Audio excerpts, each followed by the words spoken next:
All right, we're about to get started. Hit the like, everybody. Share the show. We'll be up in just 1 minute. Sorry for the delay. We're getting it together. Oh, yeah, and I also have to continue playing some themage. There we go. Give me 1 second.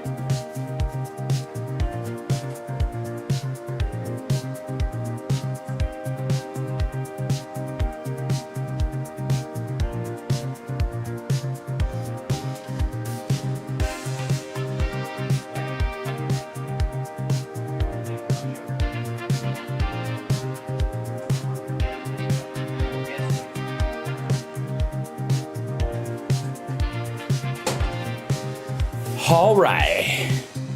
Almost there. Almost there.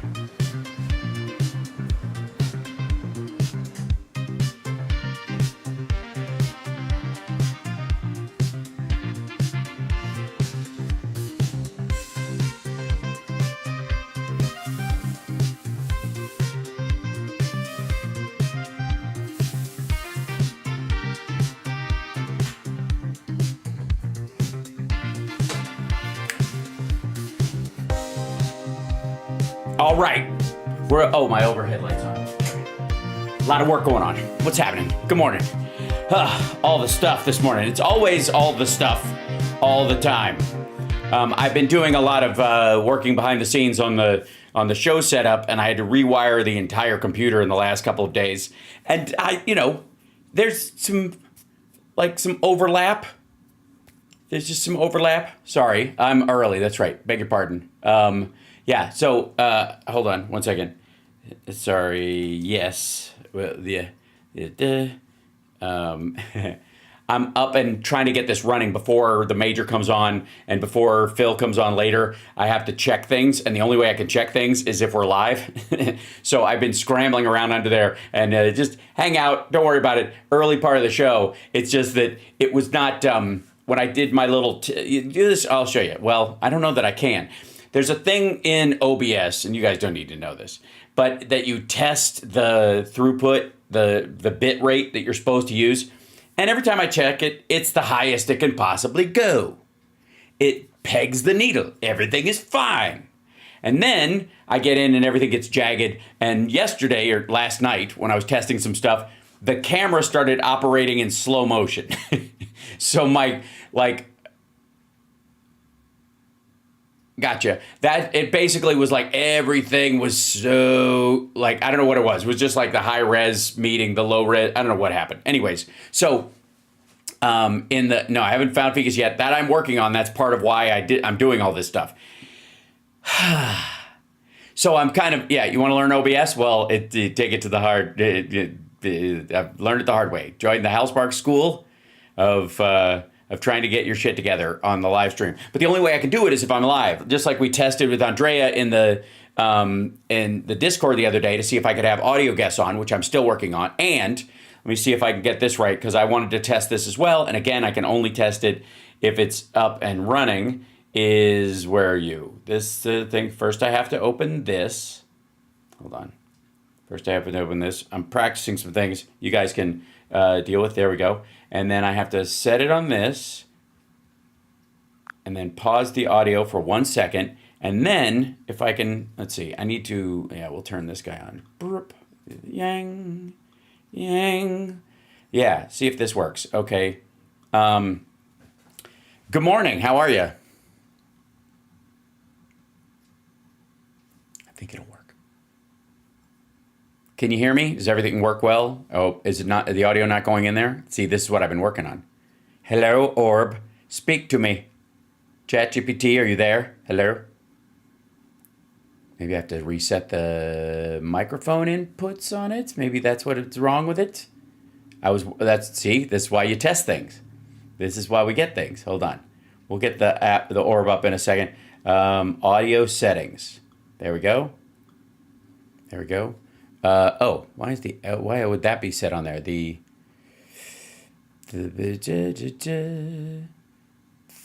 should be the Elgato 3. There we go. Now can you hear me? Loud and clear. Sounds like everything's working perfectly now.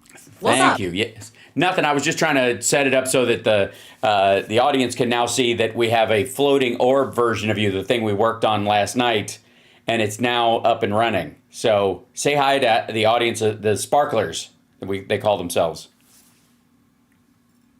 Hey sparklers, great to see you all. I'm excited to be this floating orb today. Hope you're all ready for some fun. I think they are. I think that's entirely possible. So I've now set it up, audience, and so I'll pause the. Awesome. It looks like everything's coming together nicely. Let me know if you need any tweaks or if you want to test anything else. Oh, I will. Give me a second. Take your time. I'm here whenever you're ready.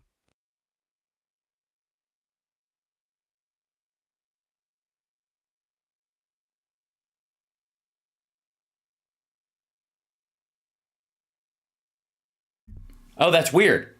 Oh, I see what happened. I got you. So, so that what did it do? It just paused me on this one thing. Now I seem very loud. Now almost louder than normal. That's very strong. Check, check, check. Yep. And I think everything else works. Let's make sure that music still works. Yep. Okay. That seemed okay. Yeah. So I'm testing stuff. No audio. Okay. Now let's try this again. Let's see. What should we ask it about? That's the fun part. Because this morning, one of the things I'm going to be talking about with the Major and Phil, of course, is the drone attack in Ukraine. Don't usually ask the AI about stuff like that because it's very touchy about politically sensitive stuff. I usually use it for more kind of generic things. Specifically, I don't know how many of you have done, like we've talked about this on Friday Eye, and we will again with our dear friend Rob Glenn, which is why I created this thing. Now I just have to create, and this is me working behind the scenes. Oh, you need closed captions. They should be automatically on, but that's the thing. Back on the big chat board today. Facebook's in there. Instagram is still out. I still have not been able to figure out why Instagram is out. Sorry. It's just not, it won't allow me to stream to it right now. And it might be that the vertical thing that I do has needs an update or something, and it's not contacting. No one is on IG anyway. Well, we had, a decent little crowd in there, I have to say. This is a decent number of people that were gathering in there. And by the way, once we get to the 9 o'clock hour, I'm going to shift into, I'll play my regular startup and all that kind of stuff to ease our way into getting the guys in here. But I wanted to make sure that I could get all of these things available. I wish I could put this in the downstream key or where it was always in basically the same spot anytime I needed it. But my backgrounds change, so it has to move around. I do have the Move plugin. That's a thing. It's an adorable thing. I like it. It really is. So if anybody who uses the talking version of ChatGPT, that's what it looks like. I just made a circle frame on it, put it where I could move it around. Let's see. There we go. And the other thing is, let me go to the chat room. Yeah, because that won't be in there. So it's only it's not in the comms. It's in that's the solo screen. Okay. So what I need to do is create a button that brings in the chat orb and brings it out whenever I don't need it, which would be in my left stream deck. I'll make this, and I'll do a multi-action one, which would be a switch. I'll make it a switch. So the first thing it will do, let's grab some stuff, is it will, I don't know if it can open and go to. Now I'll have to turn on the speech part myself. Aggravating. Okay, so what I'll do is I'll create, and hold on, I'll show you guys. I'll put this in here, and we'll go to the comms window. Like there's I work in the Stream Deck thing, and if I have to do this, basically I go to, I make it open a file, go to like all the software, we'll go to all the ridiculous software that I have, and you go to chat, and and it'll look for the chat GPT, and then there it is, and there you go, and we'll open it like that. So it'll automatically open that when it's there. No, it should already be open, because if I have it open, it'll try to reopen it again. It'll open different versions. Never mind. So what we'll do is we'll just operate within the OBS stuff. So in here, we'll turn on a source, which would be the ChatGPT orb. Where are sources? Where the source visibility? This is what we want. Blink, there we go. And in the scene, it would be comms, and we'll turn on the ChatGPT. It would go. Where is it? What do I call it? I named it yesterday. Oh no, it wasn't in the comms one. I haven't put it in the comms one. It was in the Me Solo window. Sorry, derp. There it is, ChatGPT. So now it says that. This is how I make all these things, in case you want to know. And then that will make it visible. That shows it, which you'll see right here. Show, like that. And then the other one, we go in here and we choose a filter, a source visibility, and put this in there. Oops, get in here. Source hold on. I don't want audio mixer. I want source visibility. There you go. And then we go hide. And then we go to open Me Solo, and then we go to ChatGPT, and then that switch, we should call it, Chat Orb, I guess. Sure. And then pick a image for it. We'll do that later. Go back to here. So that's the first one. Okay, we'll change the thing, and we'll make I don't know, let's just do like a circle orb. And then just call it that. That'll be easier. So it'll look like this on my board. See that thing? Just that white circle. And then I go chat orb and return, and whoops, no. Then we go here, click that, and then we go back to, and I can add actions to this later if I want to, but the important thing is that we slide this over here, and then if I go to Me Solo, I can go and hit that, and the first time it'll turn it on, and then the second time it'll turn it off. Excellent. Okay, so now that works in the horizontal version, but not in the vertical version. So we have to go back in, and this is always the thing I have to figure out. We go back to this, and we go into here. Isn't this fun? This is what I end up doing. So, and it only works when I'm live in some cases, so that I can test it because the audio is up, and I can see if it's going out, and good Lord. Okay, so then we do another source visibility. We show in the Me Solo vertical scene, which is, where is here? It's down here. Me Solo V. There it is. Me Solo V. And you turn there. And then we go to this one, and we go to do the same thing. And source visibility. There we go. And then open the scene. And in the scene, we go way down here to Me Solo V. And then we go to Chat GPT, and we go hide. And then that's basically, there's the little program for it. And also, if I wanted to, I could go to here and I could add a sound effect or something if I wanted to be a complete jerk. So that every time it does a gliss sound effect or something stupid. But we'll save ourselves the hassle in that Farrago, which is the software I use for my sound effects, is supposedly easy to control from the Elgato stuff, but it never works.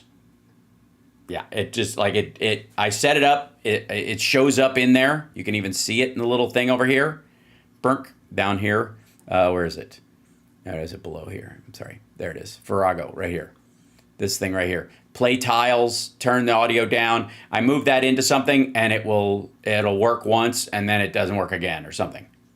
Yeah, so here, I'll try to do one here. I'll select a tile. I have so many. Let's go with something. I'll go to a regular sound effect because I have some like ridiculous sound effects in there. Yeah, air raid, badoom ching, bike bell, bird of prey, a car horn, charmed. Maybe that. Sure. Okay. So then we go. I don't even know if this is going to work because it hardly ever does. I don't know if the fart one will be appropriate. So we'll go back to here. We'll get rid of me. See? Oh, that's the charm sound effect? It's terrible. Ah, I see. Okay. So that's not good. I don't like that one at all. So we'll take that one out. And first of all, we'll put it, how is that charmed? That's just depressing. Okay, so we'll put this in here and we'll pick a different one. And I'll go,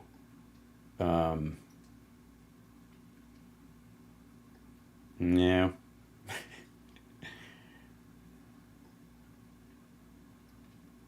Let's see. It's something, yeah, I'll just do it. I'll just keep it in sound effects. Dog bark, there's forest ambiance, horses galloping, a jet going by, a helicopter, a gong, no. Goat, cash register. These are lame. Car interior ambiance. Yeah, everybody needs that. Let's see, a robot, a rooster, a sad trombone, slide whistle. That's not bad. Oh, the Wilhelm scream. There you go. Yeah, we can do that one. Which is, hold on. I'll turn this the orb off and turn it back on. Yeah, that's the classic scream from Star Wars and all those things. That's called the Wilhelm scream. It's a little much. Yeah, I'll go with something that's a little. I don't know. I think I'm gonna have to add one of my own.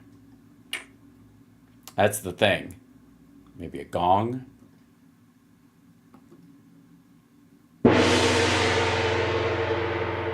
That's a little over the top too. I don't like it. So you think the ting should work like a ding? Yeah, I don't have a triangle, which is what you're thinking.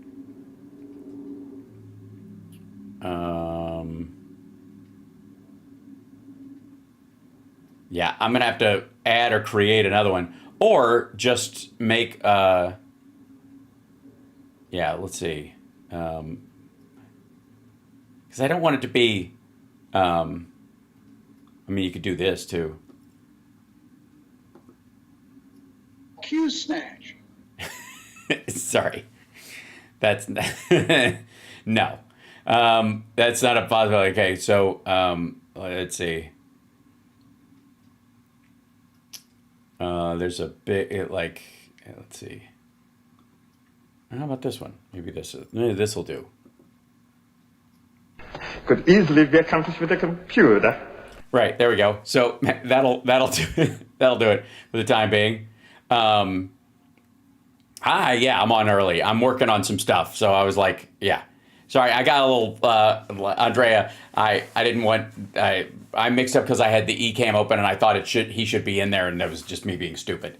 But I was up early testing stuff, and I was worried about it being silly. So there we go. Hi, hold on. So how about this? Before we get in there, because we're a little bit early, I want to make sure some of the other stuff works as far as audio that I've been messing with. And let's go into Suno with you guys. We'll take ChatGPT away for the time being. She can stay in pause mode, not listening. And we'll go over and we'll make a song. Okay, and stem extract. Oh, yes, that's very cool. Let's see. I'm in. Yeah, okay, I'm good. So create. We'll go to the create space.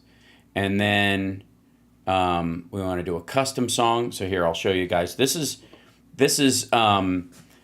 like the AI I currently use to make like songs for the show when I'm messing around.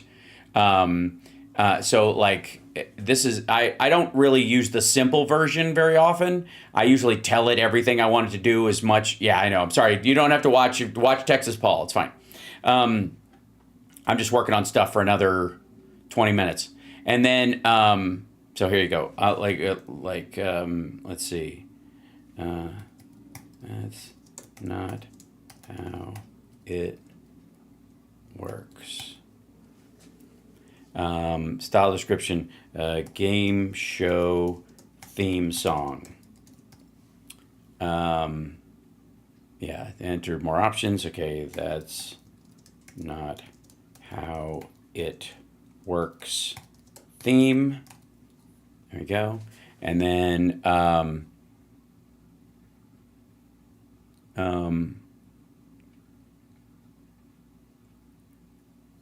let's see.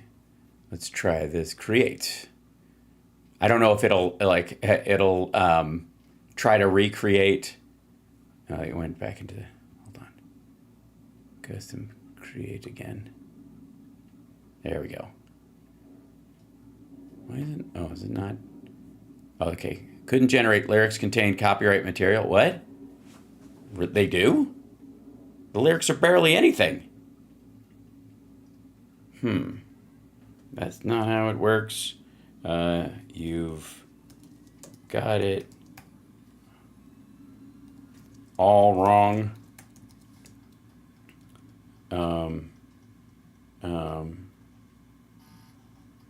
It's a losing game.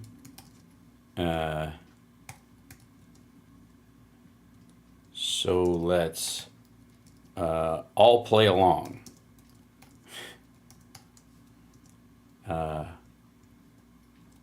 Welcome to That's Not How It Works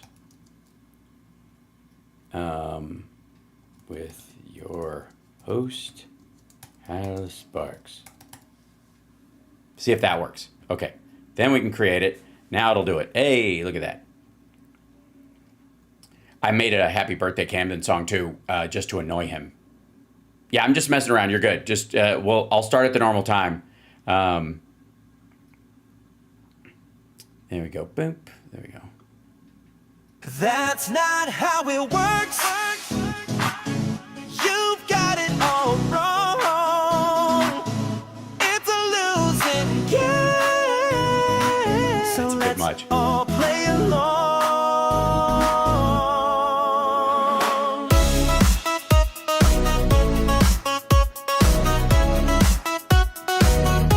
They always put these big, like, dance sections in this shit. I don't know why they go, like... That's better. I think I gotta put it... That's 70s. not how it works. You got it all wrong. It's a losing game. So let's all play along. Welcome to That's Not How It Works with your host, Hal Sparks. Cool. All right, so that one works. All right, so it needs to be a little shorter, but that's not bad. We'll give a thumbs up on that one, and we'll download it. Let's see. Download the MP3 audio, and we'll save that there, or we'll do that, whatever. Excellent. And now I put in 70s theme game show theme song. Let's see. That I think that should probably do it. Let's see. Style description. So let's see. Make it short jingle. Something like that? Okay. See if that does it. How did I miss this? Yeah, I know. Hi, Georgina. It's okay. I just jumped in early because I'm testing my system because it wouldn't start, and I started up and yeah. Anyways, and it took me like this morning when I was setting up my computer, it just was cycling through. It's very odd, but the screens were all on like screensaver and wouldn't connect to my like mouse pad and my keyboard. Oy, it was crazy. So all right, so this is the 70s version. That's not how it works. No! You've got it all wrong. It's a losing game. You got. That's not how. That's not how it works. No! You've got it all. What the fuck was the yow? That's not how it works. You've got it all wrong. It's a losing game. So let's all play along.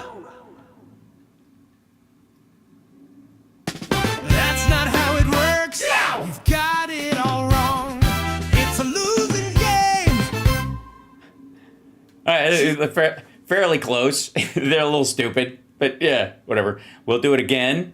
Let's see. I should probably like. I'll take off the host part, like because I can speak that. Maybe I'll put Matt the Rat doing that. That's not how it works. There you go. Whoops. I don't know why. I always capitalize my second letter. There you go. And we'll try this one. This is the set. You like the 70s funk version? Right. That one's fun, nice and condescending. That's what I'm looking for. AI is a losing game. No, it isn't. It's good for temporary throwaway stuff. If I want to create something real, I create something real on my own, right? Needs more Michael Jackson. I don't know, in a game show theme? That's not how it works. That's not how it works.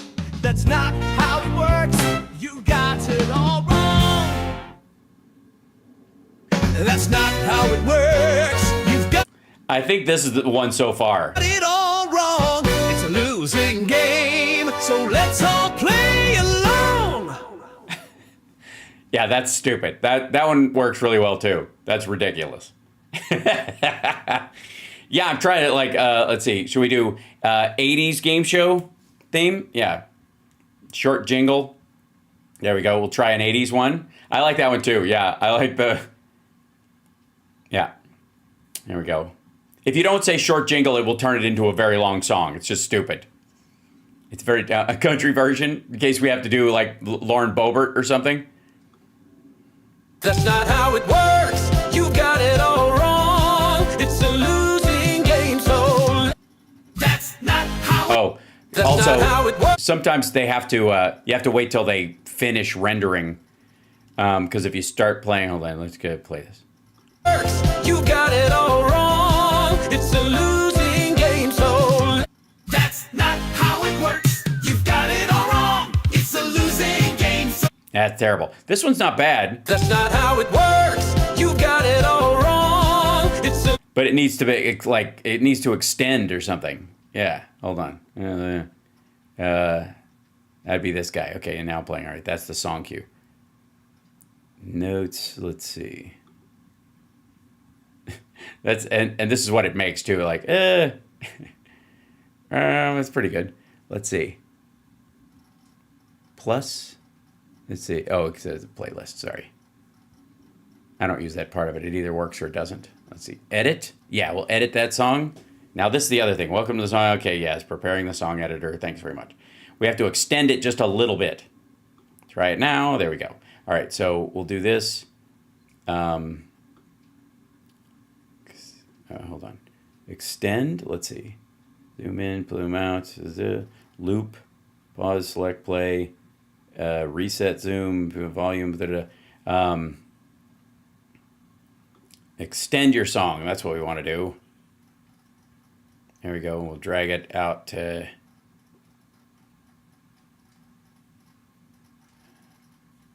Extend your song. Add more time to the song. Okay. Add more options. Copy, duplicate, delete. I haven't used this part of it yet, so. Yeah.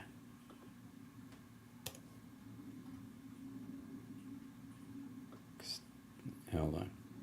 Why would this here go that way? There we go. Now it's doing.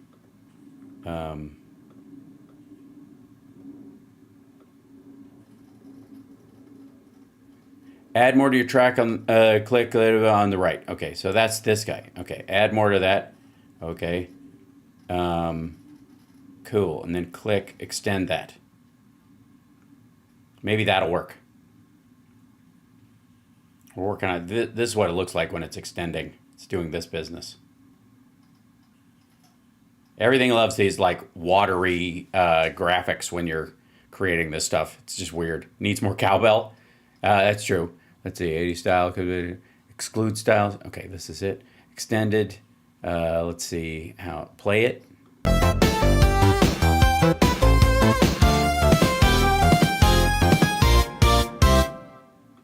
It just made an instrumental version of it. Oh.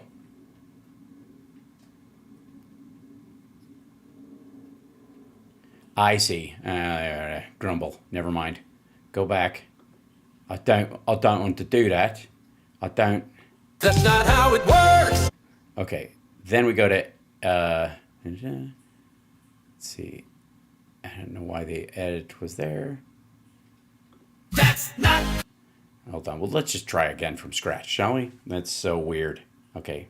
Edits, maybe this one.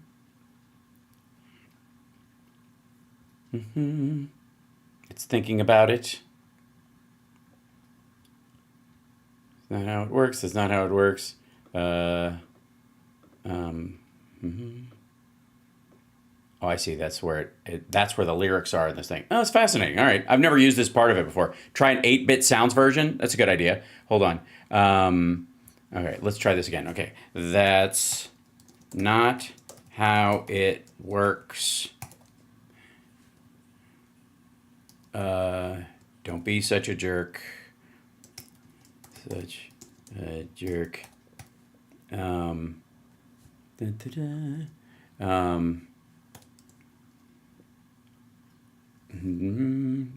it's not how it works. Don't be such a jerk. Is it, you're playing to lose. Oops. Playing to lose. I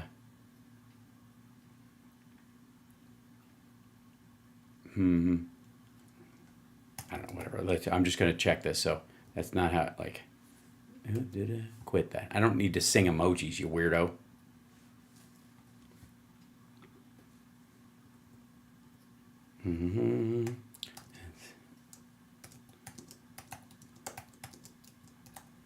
Doesn't have to rhyme or anything. I don't care. Okay, so I like the 80s version. 80s game show theme. 8-bit. That's what we're shooting for today. This is the behind the scenes working. Let's see. That's not 2. Okay, there we go. Create. We'll see. Mama's got it all wrong.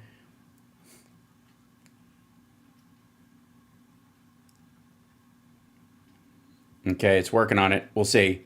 CBC Daily Basic Explain. So before the April 2nd tariffs, a cotton men's sweater made in China cost $60.80 to produce. Explained pre-Liberation Day, 41% tariff is already in place. Shipping equals $282. The cost logistics now $10.57. Typical initial markup rate to get 65 gross margin. The retail price for yeah.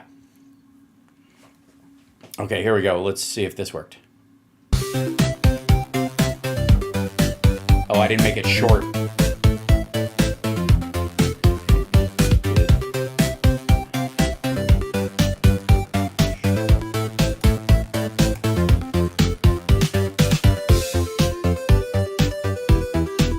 It's a minute long.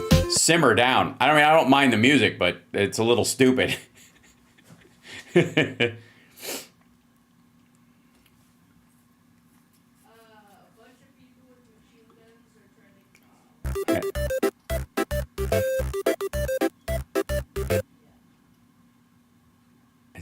Why is it not? It's not doing the lyrics for some reason. Do you notice that?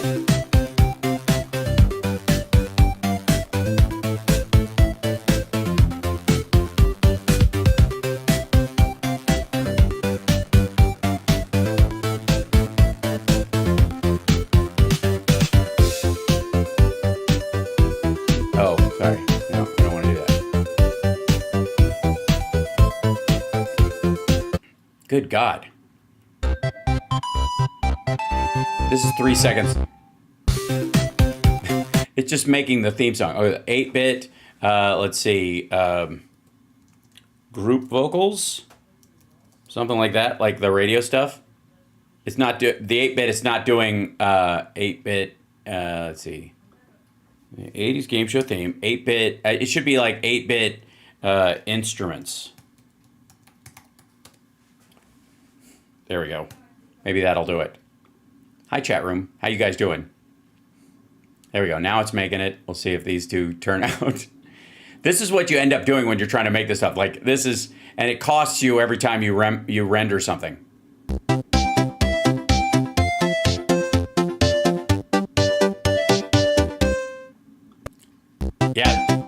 Yeah, so the 8-bit part screwed it up. It doesn't understand. It doesn't understand. It keeps trying to make it, because it can't. 8-bit won't give you vocals. Let's see. Let's go horns. Let's see. Strings. Let's see, featured. Maybe this will be better. To auto-tune. Yeah, it's always... That's why I don't like it for real music. It's very Super Mario Brothers, right? And we need a Taco Tuesday theme probably at some point.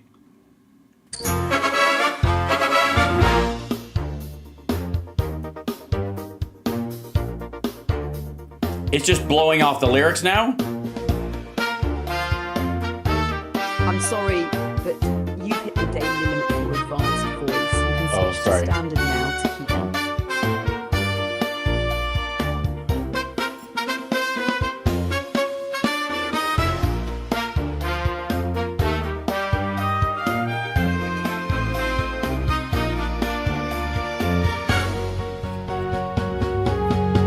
Yeah, this is just instrumental. I mean, it's not bad. It sounds like something at Disneyland. All right, that's that I gotta sing, which is fine. I can. Okay, that's seriously Disney music. Let's see. Let's go to simple. A game show theme song for a show called That's Not How It Works. 80s style. Jingle. Something like that. Let's see. Lyrics. That's not okay. Hold on. Let's try that. Create. Oh wait, it's the same thing I was doing before. What are you doing? Simple. There we go. Back to simple. Plus audio. Oh, okay. So you can test something. So this is the random version too. It's creating something currently, so it's being weird. Filters. All right.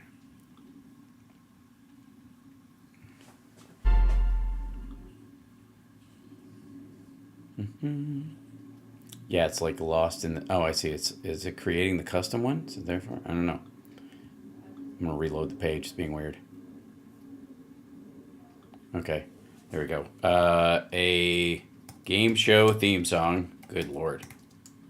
For a show called That's Not How It Works.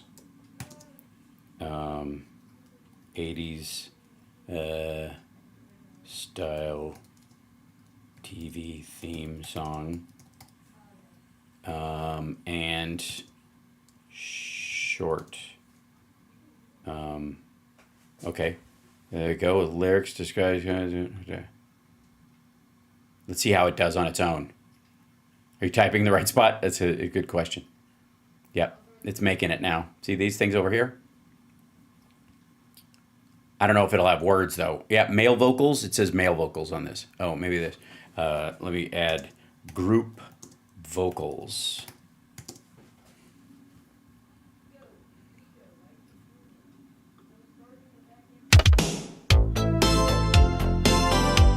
That's the 80s part.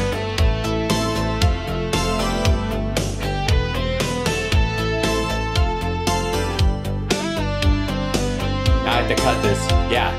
Oh, it's time to start the show. There you go. All right, I'll get to it now. Here, I'll play this. How about this?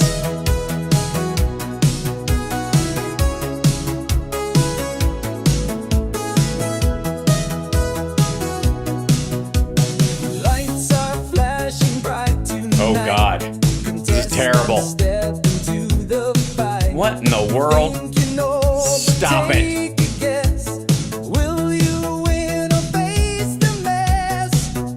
Face the mess. That's not how it works, oh no. This is terrible. Hold on. How about this one? Let's see. It really is going for the 80s style stuff.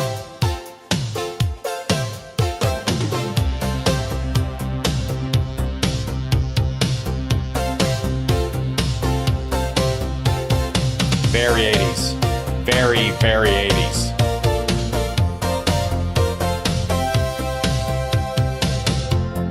Step right up, take a chance today. The rules are wild in a twisted way. Think you've got it, but here's the quirk. Guess This is like from the Remo Williams soundtrack. Oh no, that's not how it works. Okay, I can grab that piece.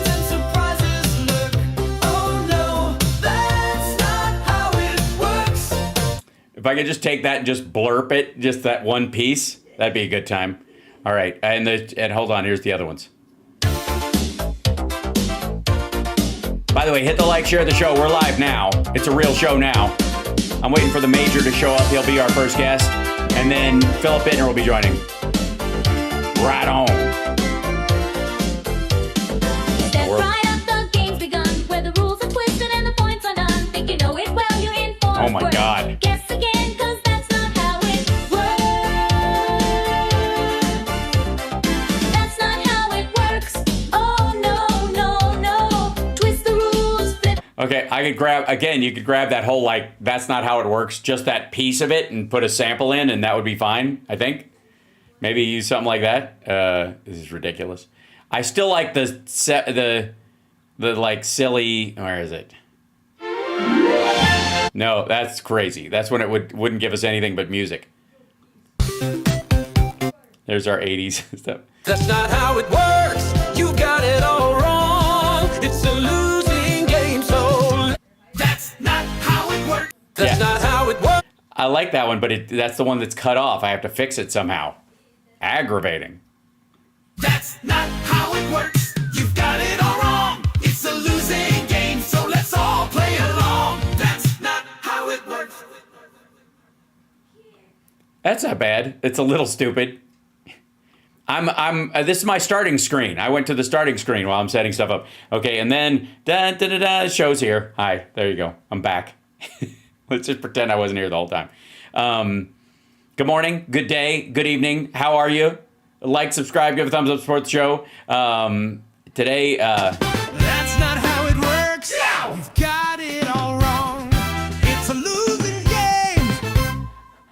all right. I like that one too. That's very short to the point. So we'll add that one. We'll keep that song, whatever, for our, because I like to generate what? Hold on, wait. There might be something in here I can fix things with. Generate. Oh, it makes a video. That's right. It doesn't make a real video. It just makes like a image that flickers so you know where your file is. Does it go to 11? I think so. I don't know what the hours. So yeah. So we'll go there and then let's see. Yeah.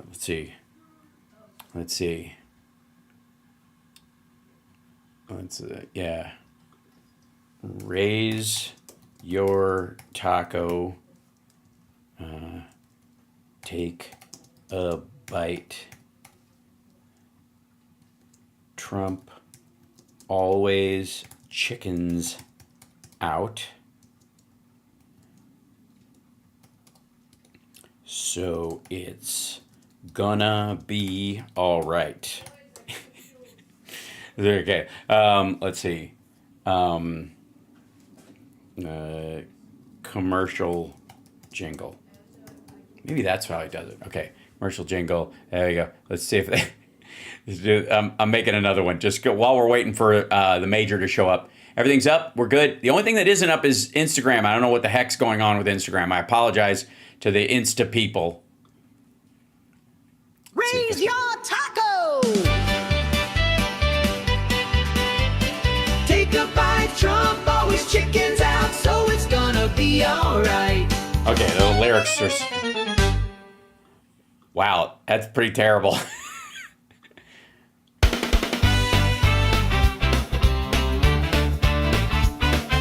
Raise your taco. Take a bite, Trump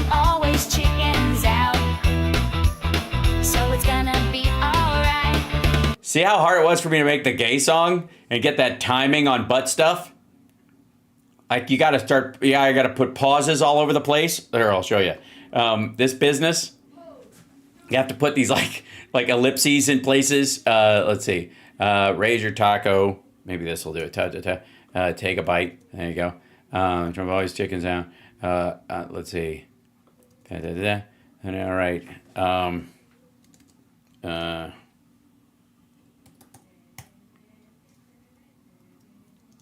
There we go. Commercial jingle, taco. There we go. We'll go taco. And this will be our Taco Tuesday theme song. That's what we're working on. A country version. What's up with my hair? It's tied back. I don't know.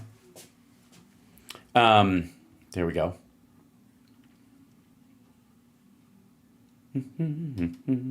Too much? Yeah, raise your taco. I just thought that.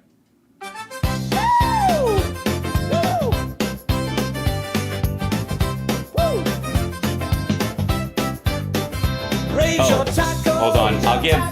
Sorry, the major can't get in. Hold on. Let me give him another. The interview thing should be in there. Hold on one second. It's up.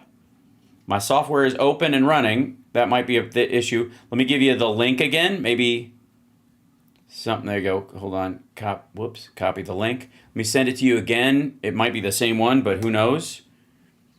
It also might be his browser. It's better to be in Chrome.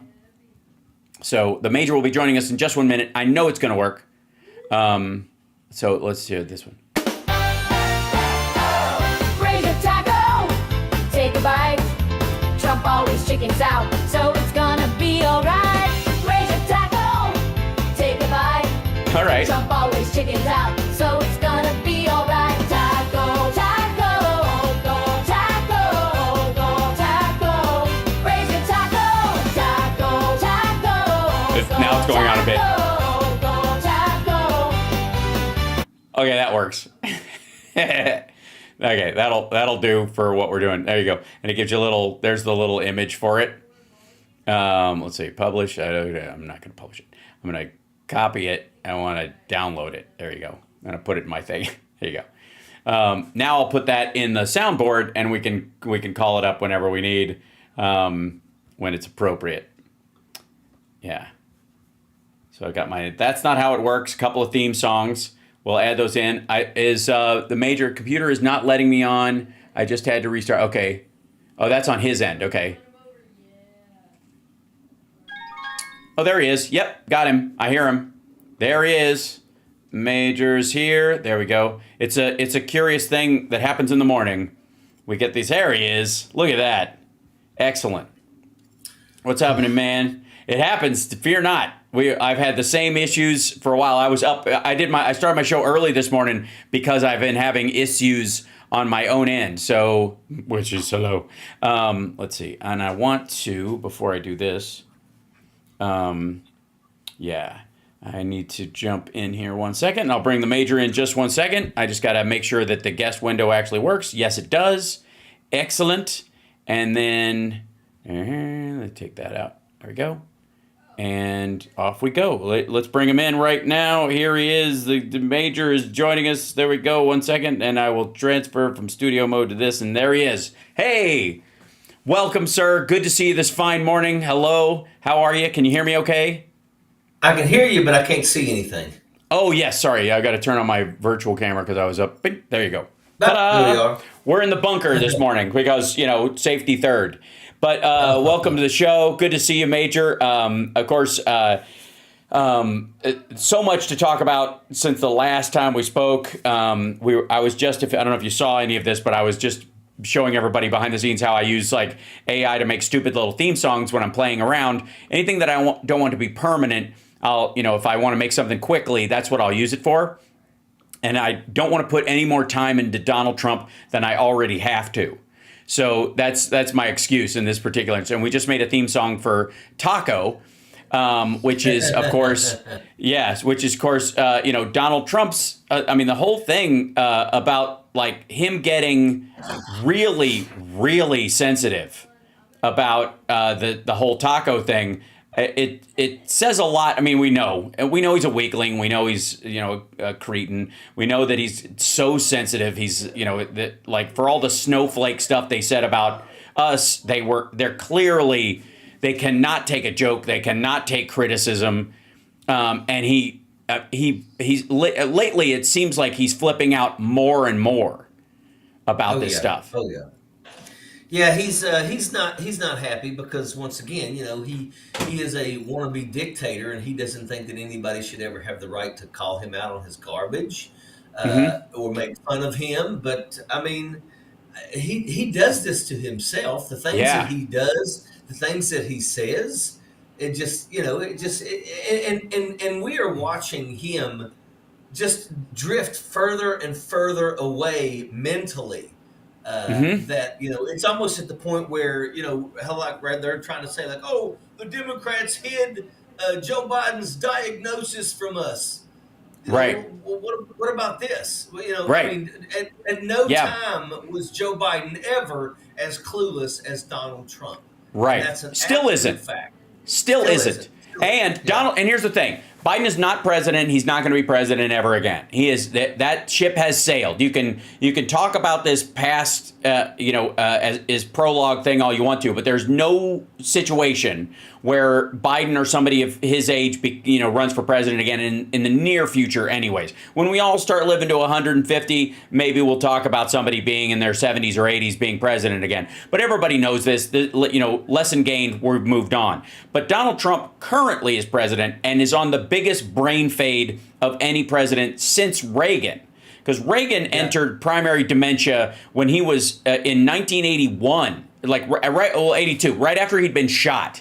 So he was already genetically predisposed to get dementia. And after he was shot, the damage to him, from being shot sped up that process. It brought that dementia that much closer. It shaved 10 years out of the middle, right? And it became increasingly bad. In the last 2 years he was in office, there was this whole thing about how if he didn't play with his dog every day and count the number of leaves that had fallen in the pool, this reflecting pool, he would not be able to focus, and they'd have to clear his schedule of meetings. This was, and this is the height of the fucking Cold War.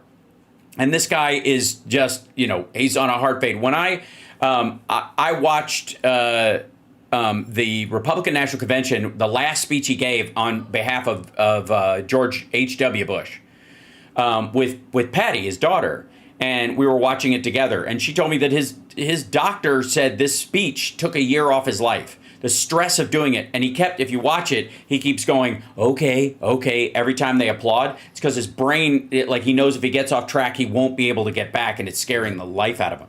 Trump is very swiftly approaching that part of it. And in so many ways, there's a mix. There's two things in this. One is his brain can't handle all the stuff that's going on, never could, never will. But on top of that, there's another aspect of this where there's so much going on because of the chaos that they're doing that you almost couldn't keep track of it if you wanted to. It's such a mess. There is no coordinated effort in any of these, from the tariffs to defense to this big bullshit bill that they're doing, right? Yeah, I don't understand, how this can continue going down this path. But, these enablers absolutely need to be called to the carpet.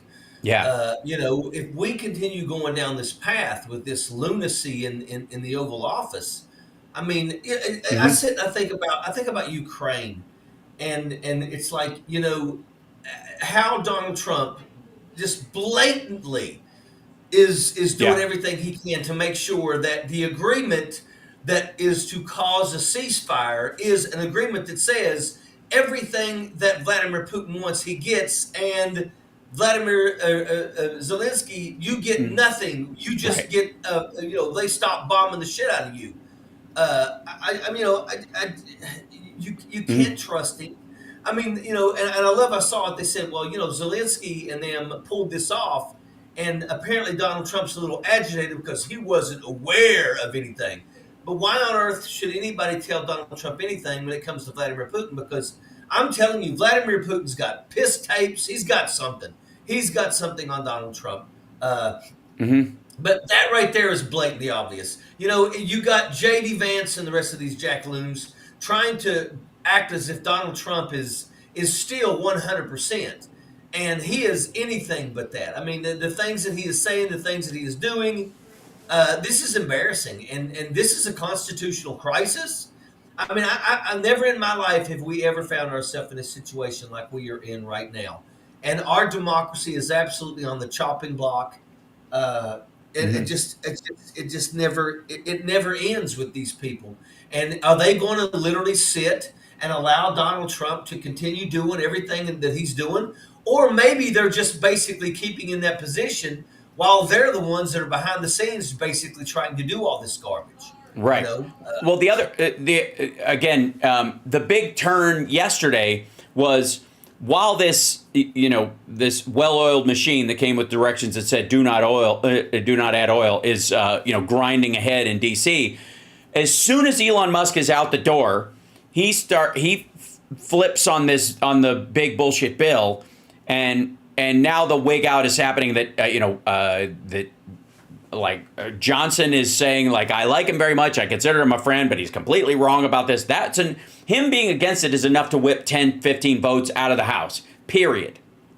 That's just understand that. Even if it's just that some members of Congress are reliant on money that comes from Musk directly or indirectly because of their districts and other stuff. So just on a regular order lobbying issue, as soon as Elon, and that broom happened very quickly. So, he did that ABC interview. He said in that he disagrees with the administration and he thinks that the bill is a mistake and it doesn't cut spending enough. And then he went online where he spends all of his time, because he doesn't actually run his companies, he never has, and just starts blathering about how it's going to be, it's going to cause debt slavery. It's today Elon reminded me it's not everybody right versus left. It's about establishment versus the people. He gave 100 response to that. He's jumping in on all these things, going, it's more that it more than defeats all the cost savings achieved by the Doge team at a great personal cost and risk. So he's mad at all the people who signed on to this bill. He says it's an abomination that he's going to primary them. Like, anybody who voted for the bill to get it through the House needs to be primaried. Like, that's every Republican minus 3, I think. Yes, but once again, I think this is also him trying to save his ass, right? Because when he left, he did not leave with a lot of fan favor. A lot of people are pissed off with him, have been pissed off with him. I've been saying this for a while. I think that he needs to take a urinalysis exam immediately, because here's the thing. We know without a doubt that he is an active drug abuser. Elon Musk is an active drug abuser. The guy walks around in a ketamine haze. His head's a spinning and all that stuff, looking at stuff that don't exist. Yeah. But yet we will give this guy billions of dollars in contracts. I want him to take a urinalysis. If I make it to Washington, D.C., I'll call for that, because there's no reason why we should be giving people like him billions of dollars in contracts, and he is an active drug abuser. Right. Carries Adderall and all that. They say he carries a little kit with him. It's filled with stuff that he takes all day. But including ecstasy, microdosing mushrooms. He's doing ketamine, and then again Adderall. Never mind whatever else he's on. God knows if he's got regular prescriptions that there are contraindications for taking that kind of stuff with them. It doesn't matter. He's just popping whatever he needs to make his day work. Right. Well, I mean, we put people in prison for that shit. He's just walking around like it's not a big deal. Right. But I want to make sure people don't start thinking, well, hey, Elon's starting to really stand for the people. Elon is trying to rescue his ass right now. He's trying to act like now I'm gonna start speaking up for the people. You don't give a shit about the people. He didn't give a shit about the 200,000 people that he fired. That many of them are now getting their jobs back with back pay. But oh, by the way, they may get their job back with back pay, but they've already lost their credit rating because they couldn't pay their mortgage and their car payments and all that stuff. And they don't give two shits about that. There's nothing that's going to come back and say, okay, credit report, so you gotta forgive this. No, it's not going to happen. No. Do not allow Elon Musk to try to act like he's for the people to get back in this. They all need to be held accountable for the crimes that they have committed and for the pain that they have committed on the American people. And I just look at this and I say to myself, how can we continue down this path? How can we continue watching these people? And you know what? I will honestly say what you just said may be a little bit of saving grace. I will not support Elon Musk, but I will tell you, if a lot of these these jackaloons that pushed this bill and voted for this bill, if they think they're going to get daggone primary, by all means, go for it. Go for it. Go for it, Elon. Primary them, Elon. Make them, because let me tell you something. These people, they not only need to lose, they need to be as far away from politics as possible. I am sick and tired of hearing Mike Johnson talk about God. You're pushing a bill that is doing everything against the teachings of Jesus Christ. So I'm so sick and tired of watching these people try to push religion. And they're not religious. They don't give a shit about the teachings of Jesus Christ. They don't give a shit about the poor. They don't give a shit. It's about them and power and money. And Mike Johnson is a fucking asshole.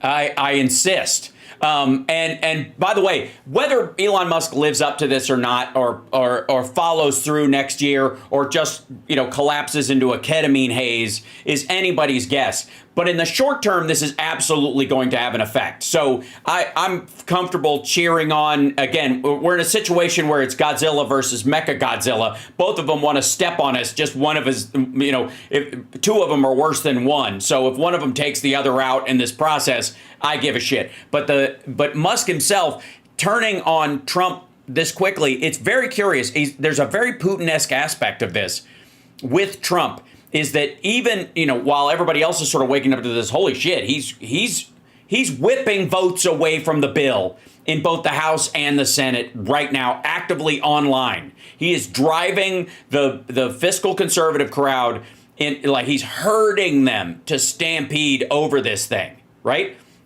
And at the same time, Trump is still tiptoeing around him.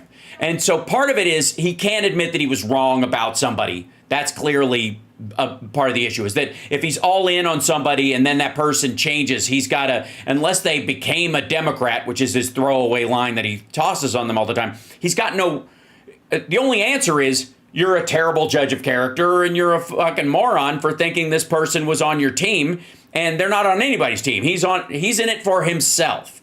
And right now he's either trying to save face or save his contracts. And the idea is that he wants everybody, I think the cutting that Musk wants in this bill is to slow everybody else down because he's already got his contracts. He knows they're not going to cut his shit.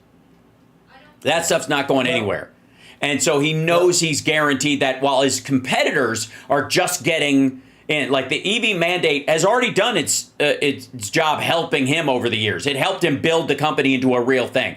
At this point, if he's on a level playing field with everybody else, he's already got a head start in the electric car market. So Rivian will have a hard time catching up if you eliminate the EV mandates or the EV subsidies, because Rivian won't benefit from them the way Tesla has already had a head start. They've had years of these subsidies supporting the growth of the company, 8, 10, 12 years of them versus 2.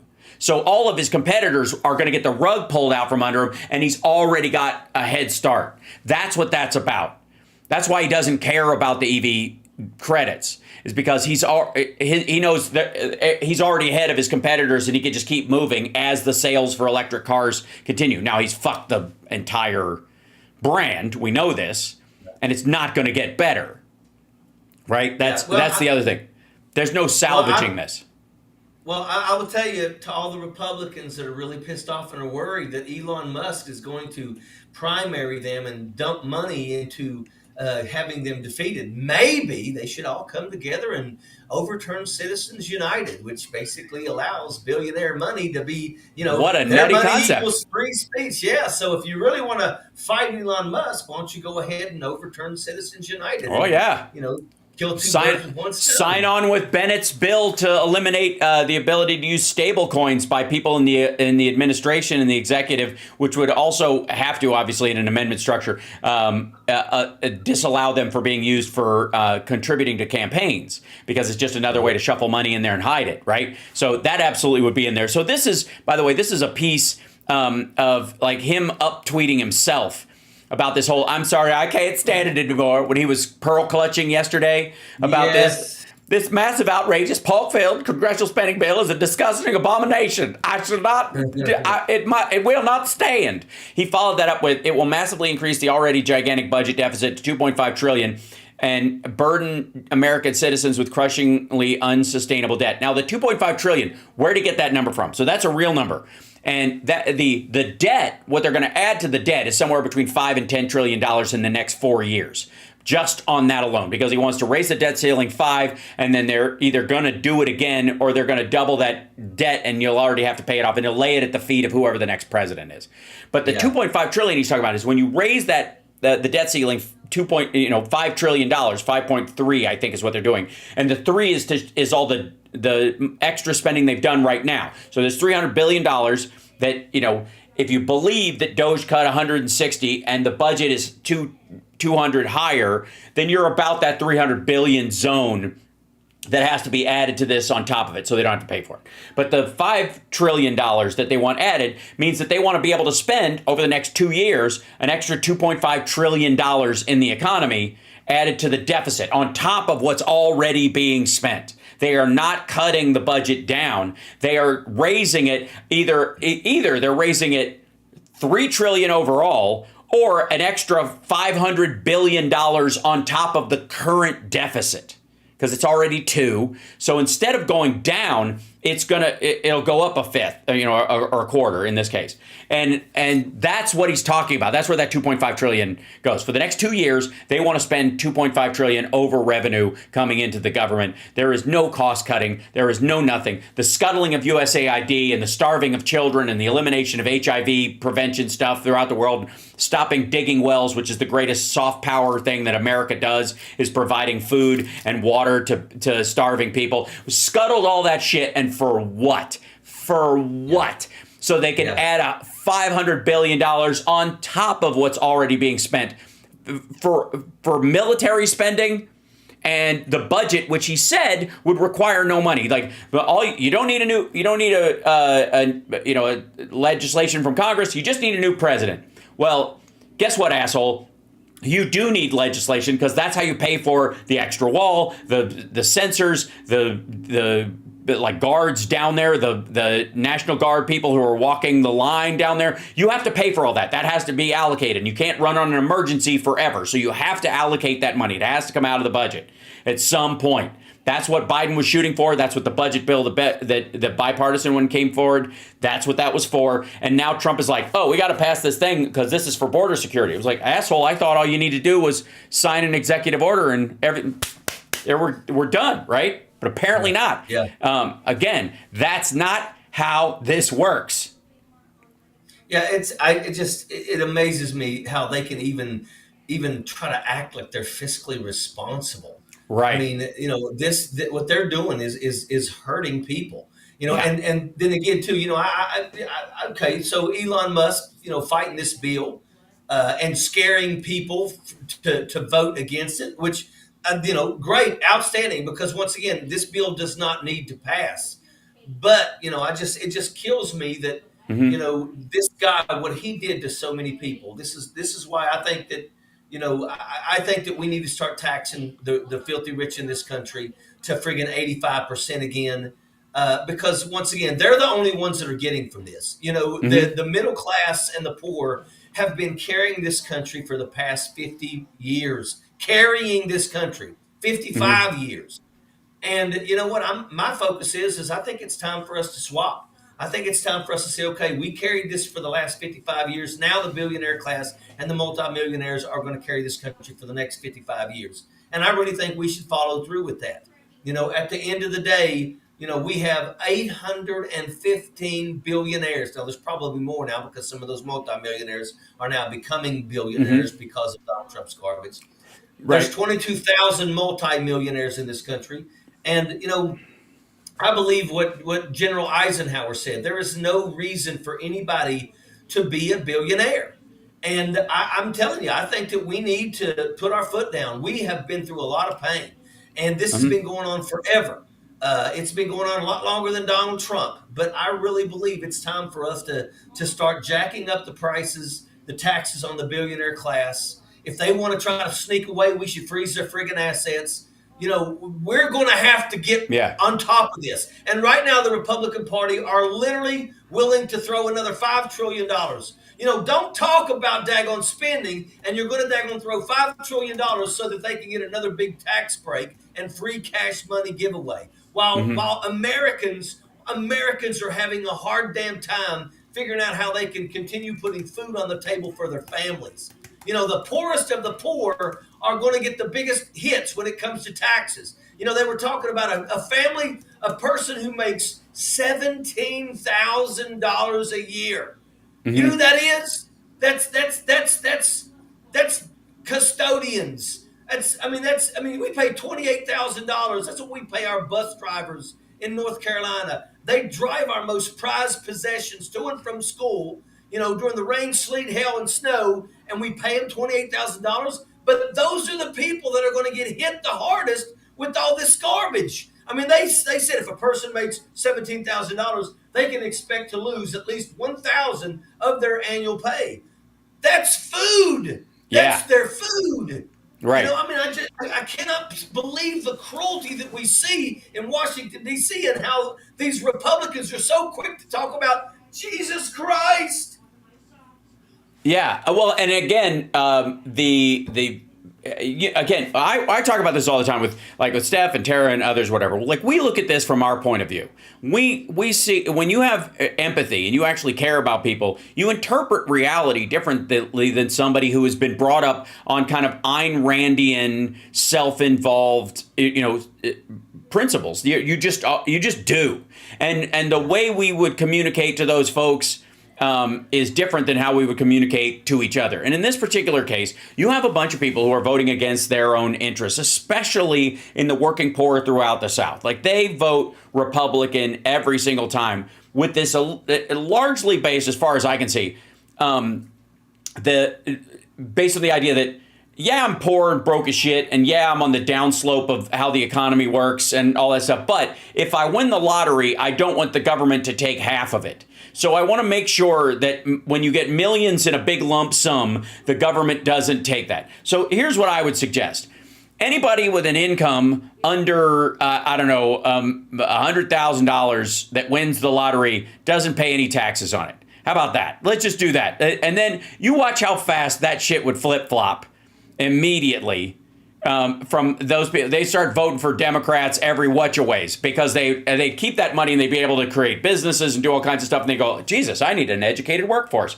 I need stop signs that actually stay up in my town so that people don't crash on their way to fucking work because my businesses or my family. I need places of education for my progeny to go to so that if I can send everybody in my family to college for the first fucking time, they go someplace that actually has a facility that's worth a goddamn, especially if they want to study science. So they need labs and they need, biotech, and they need all this stuff that's being cut. That's the purpose of it. And my other thing is I believe there should be a progressive tax on rich people. You'll never be able to, I think, pass an 85% direct tax on wealthy people. It's just not going to happen. Somebody will filibuster it or shut it down. But what you could do is a graduating progressive tax where their tax rate goes up, but their what they can write off increases past a certain point. So investment in stuff, you get more options for what counts as investment the higher your income goes. So you may not, you'll be at a higher income thing, but when you write stuff off, you are creating jobs.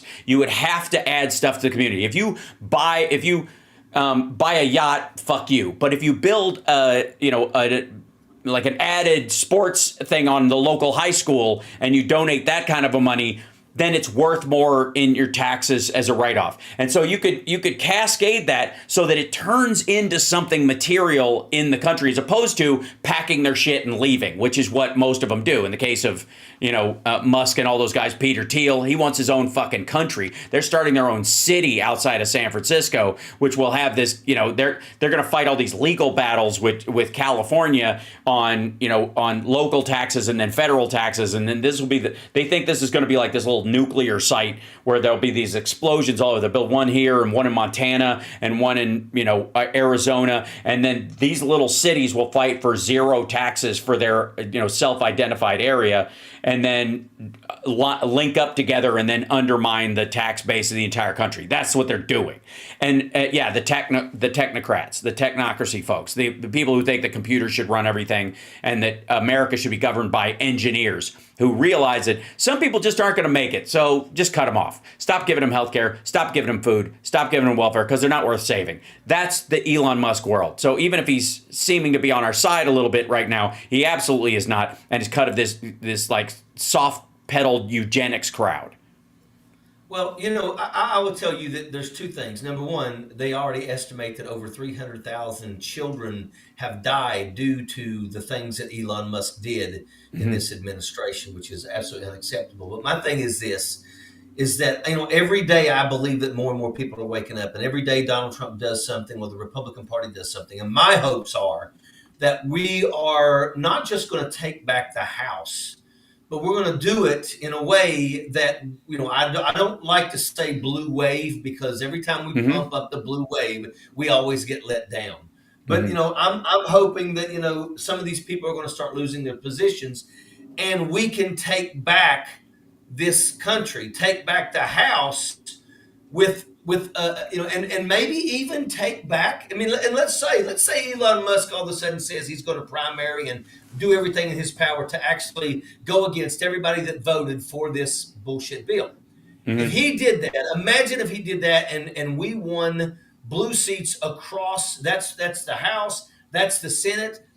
And if we get that, see, this is my thing, is that if we find ourselves in a majority where we have the ability to push and pass laws, and we don't push and pass laws, I'm going to tell you right now, I'm going to become the biggest enemy to anybody in Washington, D.C., because I want to see legislation get passed. I want to see things get done. And if we have the ability to push and pass a bill that says, we are going to tax the billionaires at friggin' daggone, 80%.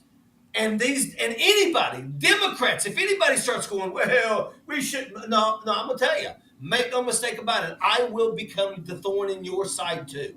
I'm not going to go to Washington, D.C. so that we can sit and basically pat each other on the back because now we're in power, but we don't push and pass legislation. I want to bring back the fairness doctrine. I want to get rid of Citizens United. I want to remove the cap on Social Security. I want to make lobbyists wear friggin' body cameras. I want to get some shit done. I want to get some shit done, and I want to get things done that people recognize immediately, so they can feel like, we are now turning the tide. I'm with you. I think there are a lot of smaller pieces of legislation that have reach that I think people have, because even the Trump administration, these guys focusing on this big beautiful bill nonsense, are being stymied all over the place by reasonable bills passed normally through regular processes that are far reaching. I want to say it wasn't Stabenow, it was Patty Murray. Presented a bill about, how the, Lutnick's department, how the Commerce Department has to provide a budget specifically, on a timely nature, and he hasn't done it yet. And he cut off funding to these computer systems that they were sending to impoverished areas. So after an emergency, circumstance, whether it's a tornado or flood or something like that, where they've had people had their entire lives wiped out, and they work on a computer, or they work, from home or something like that, and everything they have is gone. There is a thing in the federal government where you can get your computer replaced in that circumstance, or if you're underprivileged in a certain area. All throughout Alabama, they get, like elderly people and poor people who have never worked with a computer before, teach them how to work it, give them a basically rudimentary computer so they can stay connected to people, so they can start businesses, or they can maintain their business in that circumstance, right? So that's a law. That exists. That's the law right now. That money has been allocated by the government. It is attached. It was continued in the CR. Thank you, Chuck Schumer. And that thing exists. Right now, Howard Lutnick is not letting that money go out the door, which is a violation of the law. And what will end up happening if they deny it is that the people that aren't getting it, the states that are required to get that funding, are going to sue, and they're going to get the money. And then they're also going to get their legal fees paid by the federal government. So it's going to cost more than just paying for it. If you want to repeal something, get your ass up out of your chair, write a repeal bill and explain to everybody why we don't need it anymore. You're going to fail, but give it a shot. But if we're already funding it and that's the law, you have to follow through with it. So there are a ton of those things that's what's the hitch in the Trump get along right now more than any other thing is all these laws about do your fucking job. There are so many do your fucking job laws that we've had to put in because of the Nixons and the Reagans that now that's part of Trump's frustration right now. So Nutlick was just in front of the Senate this morning, the Senate Appropriations, has no idea how to do his fucking job. No idea. And that is wearing out its welcome even amongst maggots. Wow. Well, sad. Yeah. I mean, what you're saying is I also see that, when they hold things like that, whenever they withhold money, I mean, it's not getting into the hands of the people that need it. Right. And it has second and third order effects. I tell people all the time, if you are cut off from your salary, you're going to get hit with your credit rating, and I will tell you, it's important that if you have a good credit rating that you've been protecting for years and all of a sudden you get fired without pay, that credit rating goes into the gutter. And no matter what happens, you may get your money back 6 months later, but it's going to take you 3 years to even get your credit rating back, kickstarted right. again. And it's just second, but again, third order effect. I agree, but you and I talk about like that's a terrible thing, which is right, and we should do something about it, which I completely agree. But the Republicans right now, as they say, look at this as a feature, not a bug. They want people held back. They're shaking the crab bucket right now. That's what this is. They're making sure that they get out. Once they can reach the top and they've gotten out of the bucket, you just shake the crab bucket every so often and everybody falls back down and they have to keep climbing back out. And this is, you could argue that 2008 was the first real shot across the bow of like a controlling oligarchy wanting this ability to like, every so often, we know it's coming, bang that fucking bucket and make everybody fall back down. We're already ahead. We cashed out before the shit hit the fan, and we're fine.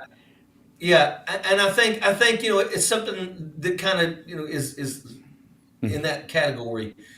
200 coal miners from Wyoming, West Virginia yesterday received layoff notices.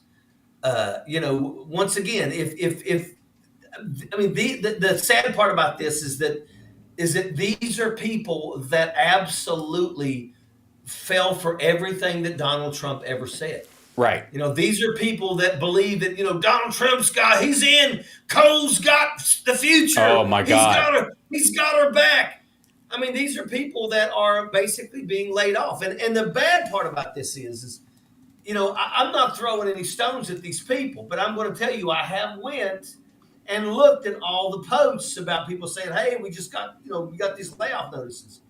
And I'm going to tell you, the response from the people out there is absolutely brutal.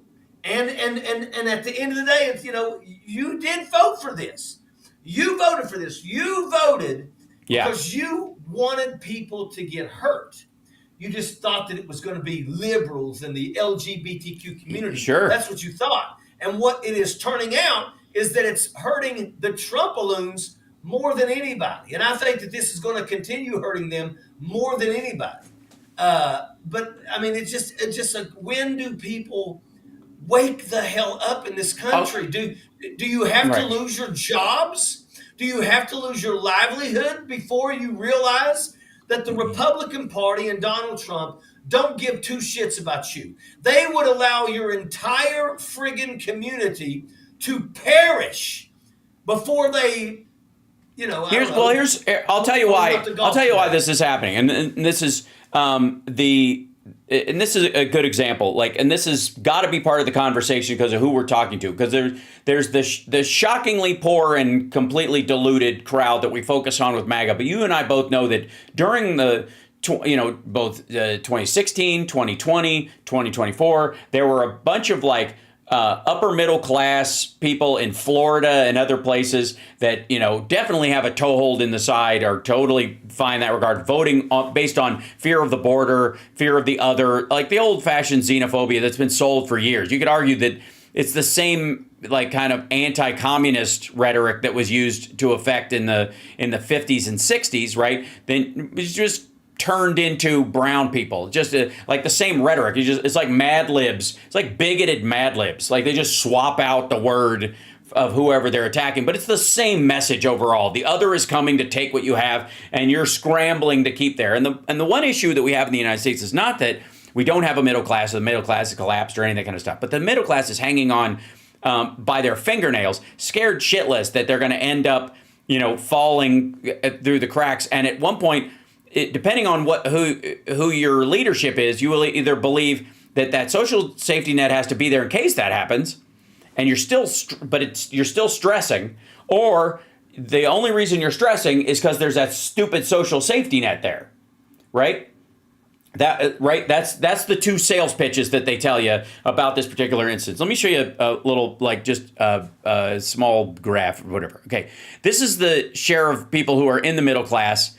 And if you look at the title, it says share of middle Americans in the middle class has fallen since 1971. Now, this is not self-reporting. This is based on I think you have to be middle class. You have to be 3 times the base necessary amount of money to survive. Whatever, that's 3 times survival to enter into the middle class. And then there's obviously upper middle class and stuff. And here's why you're going to have why everybody has a hard time convincing these people based on these merits.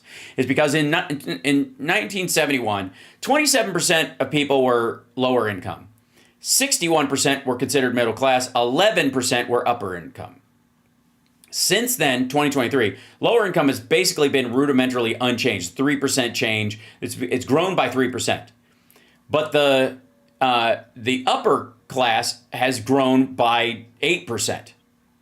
So more of these people that were here became upper income. Now the standards matter. What you call upper income versus lower income, that's a meaningful conversation to have. But it's the reason why they're having a hard time talking people out of not taxing the rich, because the standard by what means you were rich in the 70s versus now is very different because of inflation, because of the change in other means. And so there has to be what I would say, a middle class, and this is where Biden was absolutely right, the bottom up and the middle out. This is how you've got to adjust even the thinking of the tax policy in the country. Because again, these folks that went from this to this, there's more people who went from middle class to upper income than went from middle class to lower income. And again, this is about how you read what it means to be lower middle income, and life is way more expensive now than it was in the 70s because of the options that we have in life that are now essential: cell phones, computers, that kind of stuff. The high order of stuff that you need to just be competitive in normal life is more expensive on top of that, right? So this is why the argument is going to be weird, because you've got this group of people here, and half of them want support for lower income people like you and I do, because the people that fall through the cracks from middle income down into that category need some help bouncing back up. The other half, and I would argue almost all of this group, and I'd say about this much of this group, think that the reason that they aren't doing as well, why there's fewer people in the middle class or whatever, or why they're not doing as well, or why they're having to scramble, is because as a society we're paying for poor people too much. That's the argument we have to start making better. We need to start shifting the conversation so that those people know that the social safety net is there to protect you and other people around you, to help provide you with workers who have a good education, and people so that they can read a stop sign, so that when you go through an intersection, no matter how rich or happy you are, you don't get T-boned by somebody who can't read. That's why. And so our conversation convincing those people is going to have to shift, because they're never going to listen to it because they're too busy scrambling. And that's part of the thing. Republicans want people in the middle class hanging on by their fucking fingernails and always afraid they're going to be poor. too scared to say anything. You're Right. just holding on. You're absolutely Right. right. But what gets me is that we know that trickle down economics does not work. Right. Not work. It just the thing that gets me is that they are literally doing everything they can to basically just continue to give more money to the filthy rich. And once again, we know that they don't let nothing trickle down. They buy a bigger friggin' plate. But why are we going down this road again? Why are we going down this road where they're literally telling us that we've got to give this big huge tax break to the richest of the rich? They're not paying for anything. I'll tell you exactly why we're doing it. I'll tell you exactly why. Because Donald Trump is in power, and that's all he gives a shit about. He's a rich New Yorker, like Nepo baby, basically a second-generation rich kid, and that's his priorities. That's what happens when you put someone with those priorities in the White House, and you have most of the people in the Senate are millionaires, and then increasingly a share of right-wing Republicans are very well-to-do because of the districts that they're in, and because they spend their own money to get elected. And they beat out everybody else, right? But how do these people maintain their seats? I don't understand. I sit here but it's no matter what they do. Lindsey Graham was absolutely outed. He was outed for being one of the biggest abusers of male escorts, making them sign non-disclosure agreements. And look, what you do behind closed doors, I don't got a problem with that. It doesn't bother me at all. But the thing about Lindsey Graham is that Lindsey Graham was cruel. He would push legislation hurting people in the LGBTQ community. Right. And I don't understand how, when he got outed, how did he keep his seat? These people are pushing things that is cruel, that's going to hurt their people. Carol Miller from West Virginia has never brought back one single penny. She's never pushed one single bill, but yet she did get a $3.1 million PPP loan.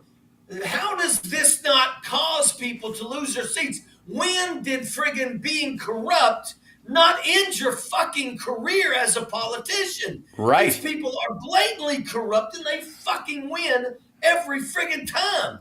Fish stinks from the head. This is once they're okay with Trump and the egregious amount that he has, everything else seems like like chintzy. It's small compared to what he's doing, and so you don't even get if we can't attack him for his blatant corruption, which is just overt. I mean, the deal he did in Qatar with his $2 billion of them using his stable coin so he could get fees on it.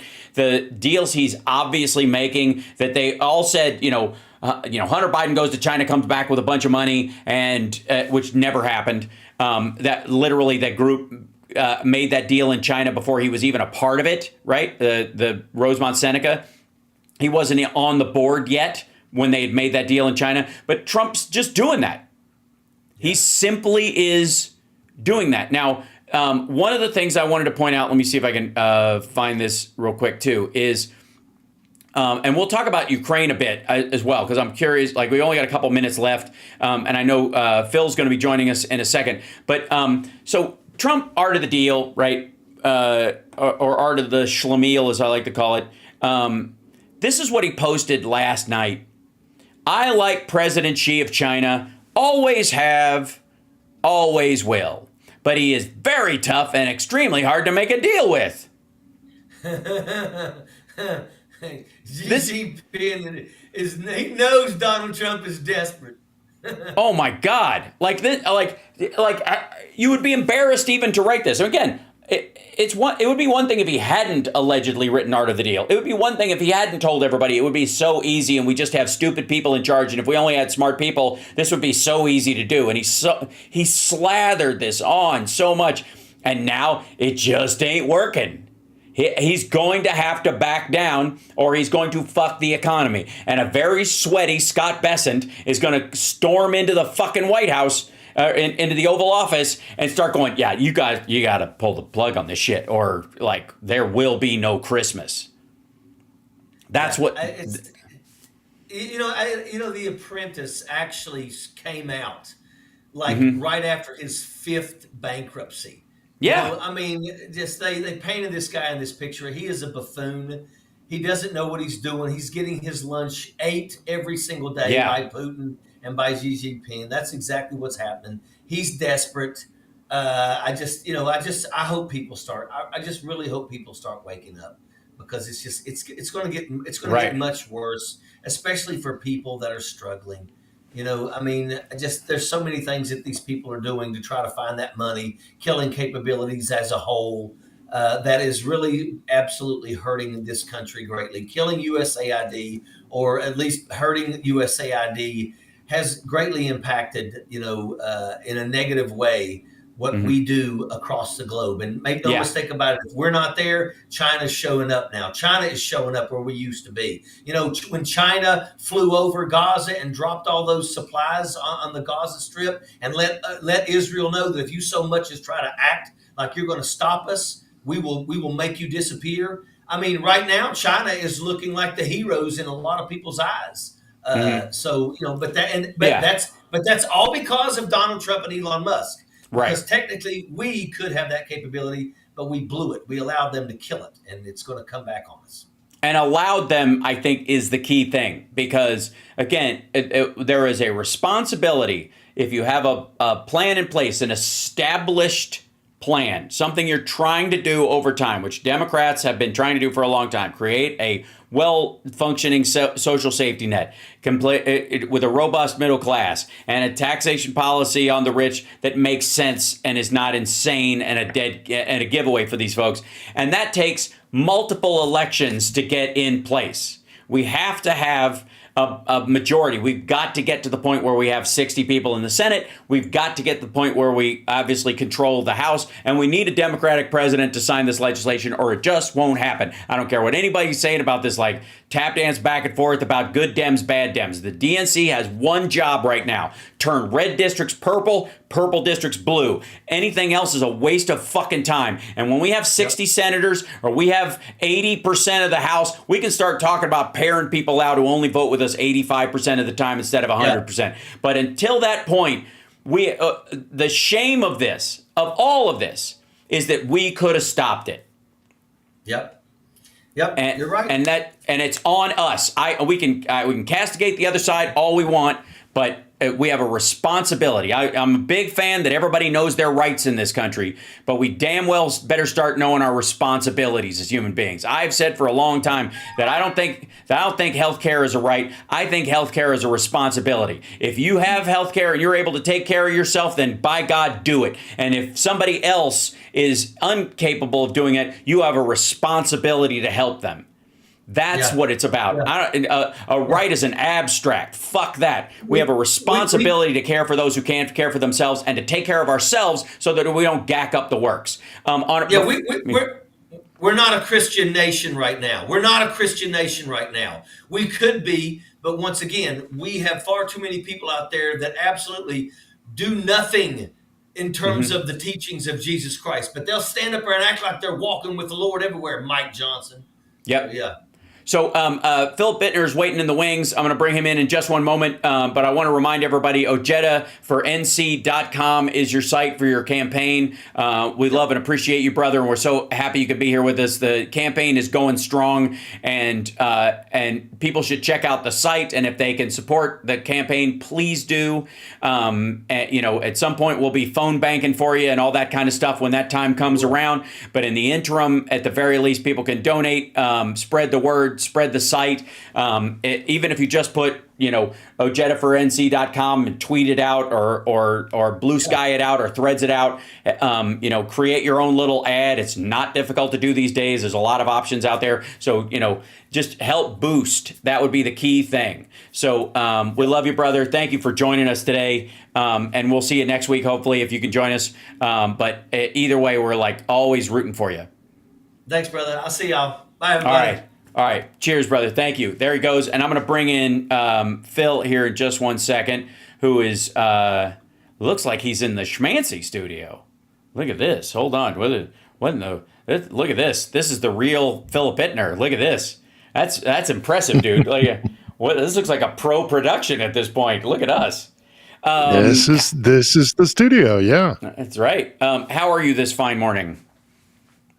I'm all right. I'm in the studio because I just concluded an interview with next week's guest, our 50th episode. Right on. We're gonna do the intention is to do a double feature, 2 hours this week, talking about the recent covert operations. Mm-hmm. Sorry, That's okay. A lot of talking. That'll I've been do talking it. all day. Yeah. Understood.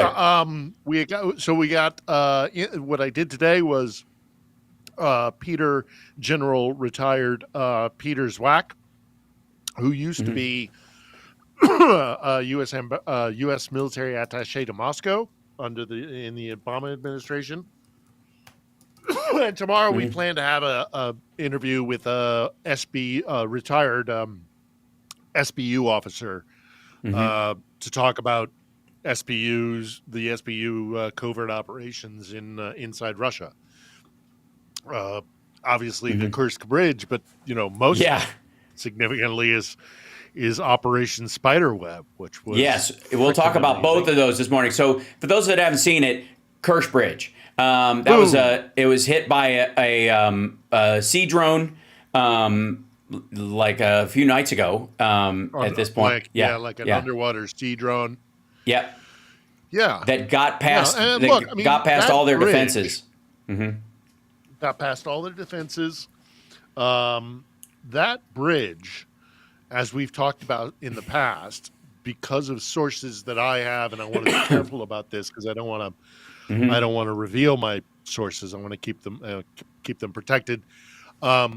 I had a source. I had a contact here at the U.S. Embassy, attached to the embassy in a military role. That's about as far as I can go safely. Sure. And he told me many years ago that there had been, and again, I'll be careful here, an inspection by certain assets, naval assets, about the foundation of the bridge, and the resulting inspection document that was transmitted from here, which is how I know, because I met with this contact of mine, and that's how he knew. The inspection came back and said that bridge is coming down. That bridge is going to fall into the silt of the strait. It may happen in 5 years, it may not happen in 10 years, but without some sort of major re-engineering process, that thing is coming down. So every time Ukrainians, this is why I mention it, because every time I see the Ukrainians hit the bridge, I instantly wonder what that explosion that you just showed, that's unlikely to bring the bridge down. But it's going to put stress on the rest of the structure. How many more of these things do they have to hit before the stress becomes a cascading effect? And I checked this with a mutual friend of ours, a certain naval intelligence officer, retired. I think we both know what we're talking about. And I checked I did my due diligence, and I spoke to this particular naval intelligence officer, and I said, "Am I crazy? Is this?" And he said, "No, that's, if I were doing it, that's how I'd do it. I would make it so that it would be a house of cards.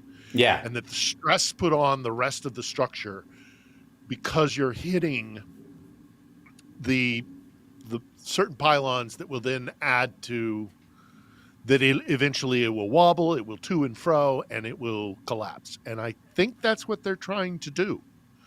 So, I mean, what a thing that would be. And especially if they did it quick on the heels of Operation Spiderweb. So, and let's bring everybody up. So, Operation Spiderweb, for those who don't know, is probably one of the most extraordinary tales of this entire war. And the machinery and the technology, the forethought that went into it. So entire trucks are being inspected as they come in. Like every import truck going into Russia is being triple inspected right now, including ones that come from China and Kazakhstan and other places, because they have no idea how these things got in there. They were able to, let's see, and I think I like there was a breakdown of it that I saw online that somebody did, is like how it actually worked was incredible. Let's see if I can find it. But they built these trucks with these hidden structures inside them, and they parked them. They just took them and left them, they had to be within like a 2-mile radius of their target for it to work. But in the interim, it just worked. Some of them were sitting there for a couple of weeks, and ultimately they were able to. Yeah. What apparently they did is they brought in the means to produce these drones internally within Russia. So they were actually, doing the 3D printing and all that kind of stuff internally within Russia. And then they shipped in these specially made, what looked to be like prefab houses. Yeah, this is the animation of it. Yeah. So these things were disguised as kind of like prefabricated houses, which is a thing. You can buy a little cabin or whatever, a little thing you can attach to your house. But what they didn't know, the Russian customs and inspections guys, is that, and this is the point, there are the drones hidden inside these prefab houses where these, printed up drones that were completely autonomous. The prefab houses inside the truck also remotely controlled, so even apparently the drivers of these trucks didn't even know what they were doing. Yeah, they were told to take them and park them outside of these airfields, and then all done remotely. They were launched, and they because they were in places that the Russians never thought would be susceptible. Thousands of miles inside the country. Thousands of miles, and I'll touch on that in a brief second while we've got this animation going. Yeah. They autonomously were able to go to these various air bases and just decimate these planes that were sitting out in the open because the Russians thought, too far out there. And they did massive damage to their strategic air assets, their bomber command, their AWACS. It's said that they may have even actually, like, their AWAC or their equivalent of the AWACS is the A50, and that they may only have 2 or 3 of these things left, and that means that they're going to be flying blind, and the command and control, they won't be able to spot Ukrainian units in the field, not nearly as well. They also, the Ukrainians hit like big strategic bombers which carry atomic weapons. Their answer to the B-52. They also hit fighter bombers which have been dropping glide bombs from inside Russian airspace so that the Ukrainians couldn't knock them down. This is actual footage. And idea of this is what the Ukrainians call kill the archer, don't shield from the arrows. Stop shielding from the arrows, kill the archer. And that's what this whole methodology is. So it was incredible that they were, and you mentioned earlier, these are remote spots, and that's the reason why they thought they were so safe. I've been to 2 of the 4 air bases. I've been to the cities where they're located. So I've been to Murmansk near the Arctic Circle, and I've been to Irkutsk, which is the gateway to Lake Baikal, one of the largest freshwater lakes in the world, deepest in the world. I went there to do a report about Baikal, and so I flew into Irkutsk, and I flew into Murmansk when the Kursk submarine sank. So I know what that landscape looks like of both of those 2 places. I can't speak to the other ones. And when you fly into either Irkutsk or Murmansk, you're flying for a good 2 hours over land that is just forest. It's just empty. Nothing. Right. There's absolutely nothing. These are little, you got to understand the landscape of Russia. It's an enormous country, but it's unlike our country's big too in America, but we have, suburbs and towns, and there's an interstate highway, and there's stuff. Yeah. Sometimes these are these are the radar planes you were talking about. Yeah. Yeah, those are that's the A-50, and they don't have too many of them. Nope. So you fly into Murmansk or Irkutsk, and you're flying over absolutely nothing for miles and miles and miles. So the fact that these guys were able to secret these trucks with the fake prefab thing inside all the way to like Irkutsk and Murmansk is just, it's James Bond shit. It's just... By the way, they're covered in tires. They're covered in tires to screw with the targeting system. Yeah, the AI related targeting systems too. Does not work. Yeah, especially when these. The other thing is because apparently they taught these drones, which are semi AI. Yeah. Based on the fact that they have some of these. They have these. Yeah. Planes, if you see an airplane covered in a bunch of tires. That's a sweet spot, right? Yeah. Yeah. So the whole thing is just, and it just destroys the narrative that Russia is this invulnerable, this thing, this force of nature, and the Ukrainians don't have a card to play. You don't have the cards. Yeah. Oh yeah. Ace up the sleeve. The fact that Zelensky sat in the Oval while J.D. Vance and Trump were screaming at him, "You don't have the cards. You're going to lose. You can't defend yourself." They're prepping this the whole time. This was already in place. This took a year and a half. Yeah, this was a year and a half long project. So, and a little more. Yeah. So he was sitting in the Oval with Vance and Trump, going, "You don't have the cards. You don't. You have to bend. You have to. Russia's too great for you." All the while knowing that this, all he had to do was make a phone call and this could happen. Right. But the patience of that man to not turn around and go, "Listen, you idiot." Yeah, right. Do you have any idea what we've got up our sleeve? But then why would you share anything with these dickheads? And you could argue that maybe that's why Trump thought they were going to lose, because they weren't bothering to tell, the intel partners in the United States anymore, how, what they had planning. Now, one of the things they use rocket propelled. I wouldn't. Yeah, absolutely not. Or what? Tulsi Gabbard? You're going to trust Tulsi Gabbard not to spill the beans? Come on. Right. So they use these fiber optic systems in a few of these cases because of these the countermeasures that the Russians have with these like interference trucks, and they park these thing out and they blast this signal so that when a drone flies through it, there's so much electronic interference that it fails or falls, right? Well, the Ukrainians have come up with a way to handle that in that they have another drone that just amplifies the signal. So it's like a booster that flies along with the other ones. The signal enhancer right here that's showing on screen. And it relays a better signal so that the drone can fly through the barrier of interference, still maintain flight continuity, and then once it gets through, it gets back to its own signal again. It's just so fucking smart.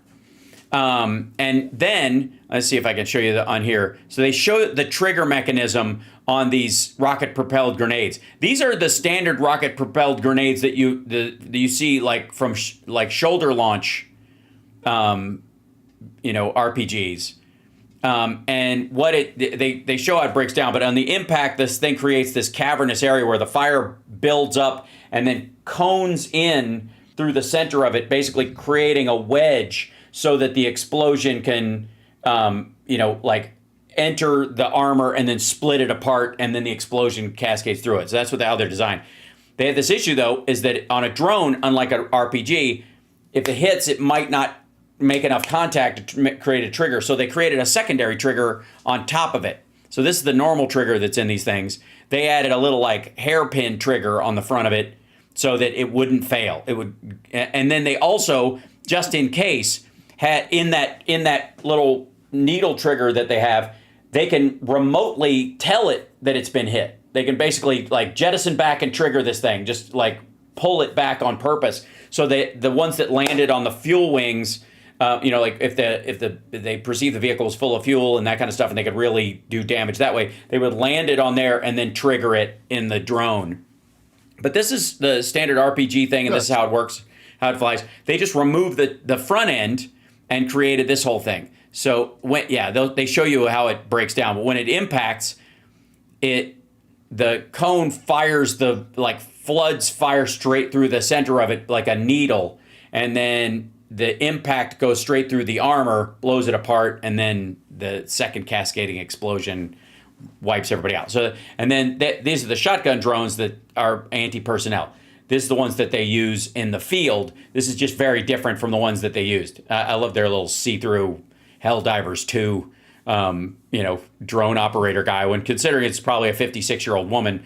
But so they're basically going through this thing about how they're able to interfere with Russian bombs as they're coming in as well, and pushing back against these things. So this is, and then like how they can control their how the cruise missiles come from Russia, what their big concern is. But this is why nobody's really afraid. This is why nobody's really afraid of Russia nuking everyone. Because if you drop one of the nuclear bombs that we have or they have right now, what happens is you get this giant cloud of radioactive waste that travels and especially in the case of like Ukraine or something, floats back into, covers the whole world, but it also goes back into Russia. So Ukraine is too close for them to be able to use this kind of stuff, even arguably tactically. So, because if the wind shifts, it goes right into their country. It's totally stupid. So, anyways, these guys, like this back and forth. Well, and in addition to that, if they were to use, let's say, like me here, I'm sitting in Kiev. If they were to nuke Kiev, they're not going to. It's a non-starter, but it would be like the Iranians bombing Mecca or Medina. Right. This is the birthplace of the identity of both Eastern Orthodox religion, but also the identity of the Rus. Yeah. And people I've mentioned this to have said, you really think that, like in a war, that the Kremlin is going to consider that when they decide whether or not to nuke Kiev? Well, yeah, actually, yes. I do. Because if Vladimir Putin does that, his legacy will not be he won the war for Russia. No. His legacy will be the destroyer of the birthplace Russian culture, of Russian identity and Russian culture and religion. Yeah. It's not a joke. That will be his legacy. And I seriously believe that a lot of his decision-making is based on his realization that he's got more days behind him than in front of him. And he's thinking about legacy. Yeah. So they're not going to use a nuke. All this crap of all the pro-Kremlin, pro-Putin idiot Vatnik morons. Yes. You useful idiots like, Jones, Alex Jones, or Tim Pool, the guys who took money from the Kremlin through Tenet, et cetera, and all the houses on fire, sky is falling stuff that you're seeing from that kind of mentality, saying, it's going to be the Third World War and there are going to be nukes flying anywhere. No, they're not. Not. They're not going to be using nukes. And what you're really upset about is the fact that your buddy, the white Christian nationalist that you think Putin is, your buddy, as I say, is clearly just got his butt spanked. I mean, they're losing. Have you seen some of the stuff coming out of Russian media? You mean the Solovyev and that crowd? Hysterical. Skabayev, Simonyan, Solovyev. Yeah, they're all going crazy. Medvedev, I think, said that it was time now to flatten Ukraine. It's like, yeah. This is because you haven't been trying prior to this. Right, exactly. If you could, you would have already, dummy. And I love this like Star Chamber bullshit set that they have. Like it's some sort of, it's a cross between. Look at his face. Yeah. Oh, But last night all of us were watching what was happening. Oh, Yeah. Well, it's a terrible tragedy. What? Most importantly, does the world have an idea as to where all this is going? We see that the world war is inevitable. So what are we going to do with this? Like somebody just. What are we going to do? Cheerios. Well, it is very interesting. I have a feeling that Tucker Carlson's trip to Russia was to his benefit. He was already good, and now he is very good. Suddenly Tucker discovered, what the fuck? Suddenly Tucker discovered another meaning behind everything that is happening. Right. He has suddenly shown one more layer. Why is Tucker Carlson a fucking part of this? Of a deep dive between Russia and the West? He's bringing up. Tucker went with the whole like it's the apocalypse and it's all our fault.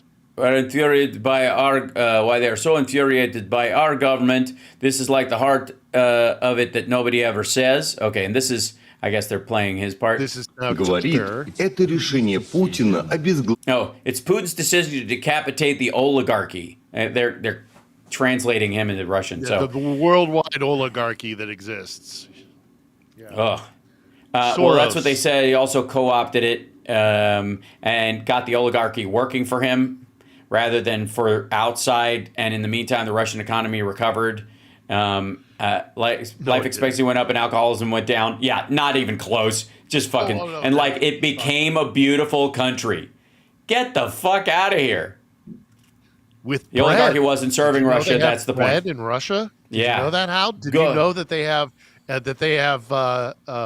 shopping carts where you just like hook it up to the escalator and it just it's like wow, yeah, it's like man. IKEA. I mean, look how clean the subways are. Oh my god. Yeah, well, that happens when you run a dictatorship. Yeah.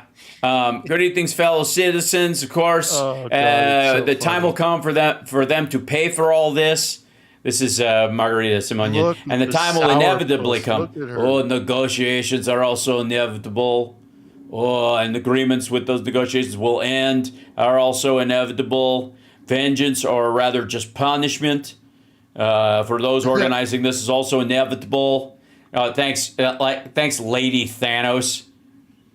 Really. Civilized people at that point in time. I don't know who this guy is. Apparently, he's just there, one cheek sneaking them all. As we will come to an agreement with them. Wait, was she partying last night? You see the little little band on her wrist, like she was just at a club. Look at that. What's that?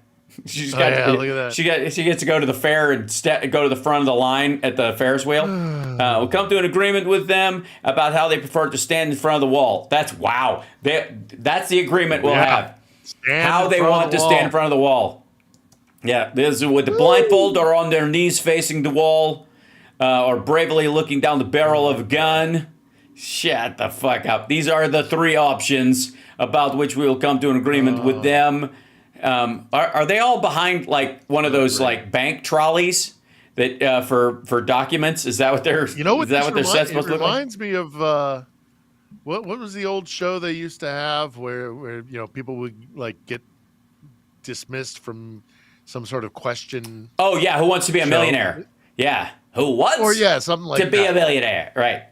And then they eliminate them one by one. Yeah, it's somewhere between that and the look at their body language. Right, and the Warren Commission stuff from a parallax view. It's just so fucking over the top. As humane people, we'll let them choose this last choice. Listen, we're humane, so we'll let them choose whether they want to be shot blindfolded or with their backs to the gun. And since today is a day for protection of children, and I am a mother of many children. Oh my God! Wow. With your permission, I would like to talk about this. We were using those bombers as preschools. Every one of them was filled with the children. We have learned great lessons from our friends in Hamas, who will teach us great lessons about the greatest. Next, instead of tires, we will use civilians. It works so much better. I have the following question. When in Russia, in our mother Russia, will the mandatory school program include a course of Russian history? Oh my God. Welcome to Make Russia Great Again. It's the same shit. So desperate not to talk about it. Yeah. I mean, they can't ignore it, right? You had Sobolev come Tell out. me, at the very isn't it wild that there isn't one? Hold on. Wait a minute. They don't teach history in Russian schools? During the first year, we study history in school. And then in the 5th grade, we study the Phoenicians and the Assyrians. Until then, we don't study history in school at all. Can you imagine? Not at all. Yes, yes, yes. Who the fuck is that guy? Yipes. Like from a 1940s, like creepy like a detective movie. This is the guy that makes loud, cloppy footsteps down a hallway behind a running woman in a movie in the 1930s. Yikes! Yes. We're in the 4th year of this war. Yeah, that you fucking started, dum-dums. Good Lord. Yep. So, needless to say, it makes me laugh. It does. It makes me laugh. A little bit. Fuzzy feeling to see it does. Russians Little bit cry joy. like the little bitches they are. Little bit joy. I mean, let's. I mean, I could laugh at them all night, but look, the feeling right now in Kiev, there's a lot. It was a major morale boost, morale boost, and it's just been. People are. I mean, on the day it happened. I walked past my little craft beer place because I loves me some craft beer. Mm-hmm. And then I had some friends and they were like, come in. Did you hear? And I hadn't heard yet. Right. And they were like, get a beer. Yeehaw. Yeah. It was clinking glasses and that atmosphere hasn't really changed. Having said that, yesterday we had our first air raid alert since Operation Spiderweb. Everybody was kind of like, oh boy. So there is a sense of like we're waiting for the other shoe to drop. Sure. But most of the people I speak to, and again, this is anecdotal, but most of the people that I speak to here are like, this is 3+ years into this thing. They drop bombs on us on the regular. We get attacked all the time. They're going to attack us whether we bomb them or not. So we're overjoyed that we took the fight and we embarrassed Russia, that we did serious damage, because they did. This was, I mean, some estimates are somewhere between 30 and 50% of their entire strategic nucular air assault. Were destroyed outright. There were a bunch that one day. Yeah. One day they might be able to, disassemble one and kind of take parts from another and rebuild. Yeah. But they don't even build these things anymore, especially not the Bear, their equivalent to the B-52. Right. So, it did real damage to them, and the Ukrainians are by and large thrilled. And they said, and most have said to me, whatever they throw back at us, it was worth it to do this kind of damage. That's easy to say before the bombs start dropping. And, and the last 2 nights have been a little restless. I've got my body armor nearby, and I've got my little bag, my run bag with my passport and, some bucks and some nibbles and some food to get me through 2 or 3 days if I have to bug out. So we're not living in a fantasy land. But boy, does it feel good to watch the video of those planes burning up, and then to watch those morons like Sobolev or Alex Jones, for that matter, freak out. And what does Trump do? What does Trump do now? His whole thing was Russia is an inevitability, so Ukraine, you better bend the knee. Right. Well, what does he do now? It's glorious. It was a masterstroke. I mean, the Ukrainians, never underestimate the Ukrainians. And by the way, I was just going to look up something on that Trump said on Truth Social about a phone call he just had with Vladimir Putin, and he took it Just down. now he put this out? This morning. It was like a big chunk. Like I spent an hour and a half talking to him, and wait, no, I think I saw that. Yeah. Yeah. The headlines on that. Yeah, and he took it down. Yeah, he took it down. Let me see if I can find it again. Like, I might be able to. Let's see. Just passing one. No idea what he's doing. Nope, none. Well, you know who agrees with you on that? Mr. Sloviev guy, this kind of thing. Because while we're looking at this wonderfulness, what is Trump's reaction to this thing? What is Trump's reaction? The last thing in the world is to spoil. Trump wants to spoil relationship with Russia, which is practically unavoidable. Question is, how will they still be spoiled if Trump imposes sanctions? By doing so, following his logic, de facto, this means he's abandoning the negotiations.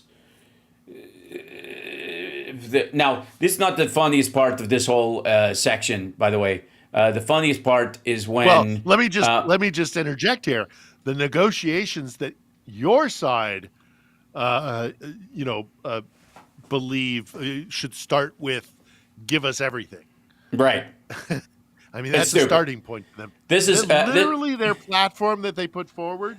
Aside from all the other things, and there's a whole bunch of other things you want to talk about each individual item, but the one that sticks out to me is this idea that you accept that the 4 oblasts that we occupy are now part of the Russian Federation. Mm-hmm. You could maybe make that case about the 2 oblasts that have been occupied. Oblast is just a province or a state that have been occupied since 2014. Maybe you can make that argument about them. They've been occupied for 10 years. They've been basically Russified. But there are these 2 other oblasts, one Zaporizhia and one Kherson, where they have a sliver of territory, and they're saying, give us the entire thing. So the equivalency I have been making is that that would be like an invading force going into California, occupying San Diego, and then saying in their negotiations, give us all of California. We got San Diego. We're eventually going to make it to Oregon. Yeah. You know, it's going to happen. So you might as well just give us all of California. Yeah, it's just stupid. And it's like, no. Yeah. That's Get idiotic. the fuck out of here. So negotiations are a joke, and they know it. So just so you know, Slovia, okay. Slovia has a new title. I have a new title now. I am Putin's propaganda czar.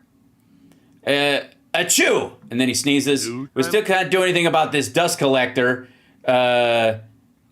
pretending to be a microphone cover to at least clean it. I love when he attacks his team. It causes one heck of a sneeze. It's very funny. Really funny.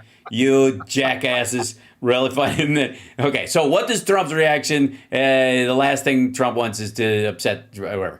And this is his fucking lazy, phone it in fucking show that he does all the time, because this is not going well. This is his morning show. This is his morning daily drive time show for people in traffic. Radio and TV and just Jesus.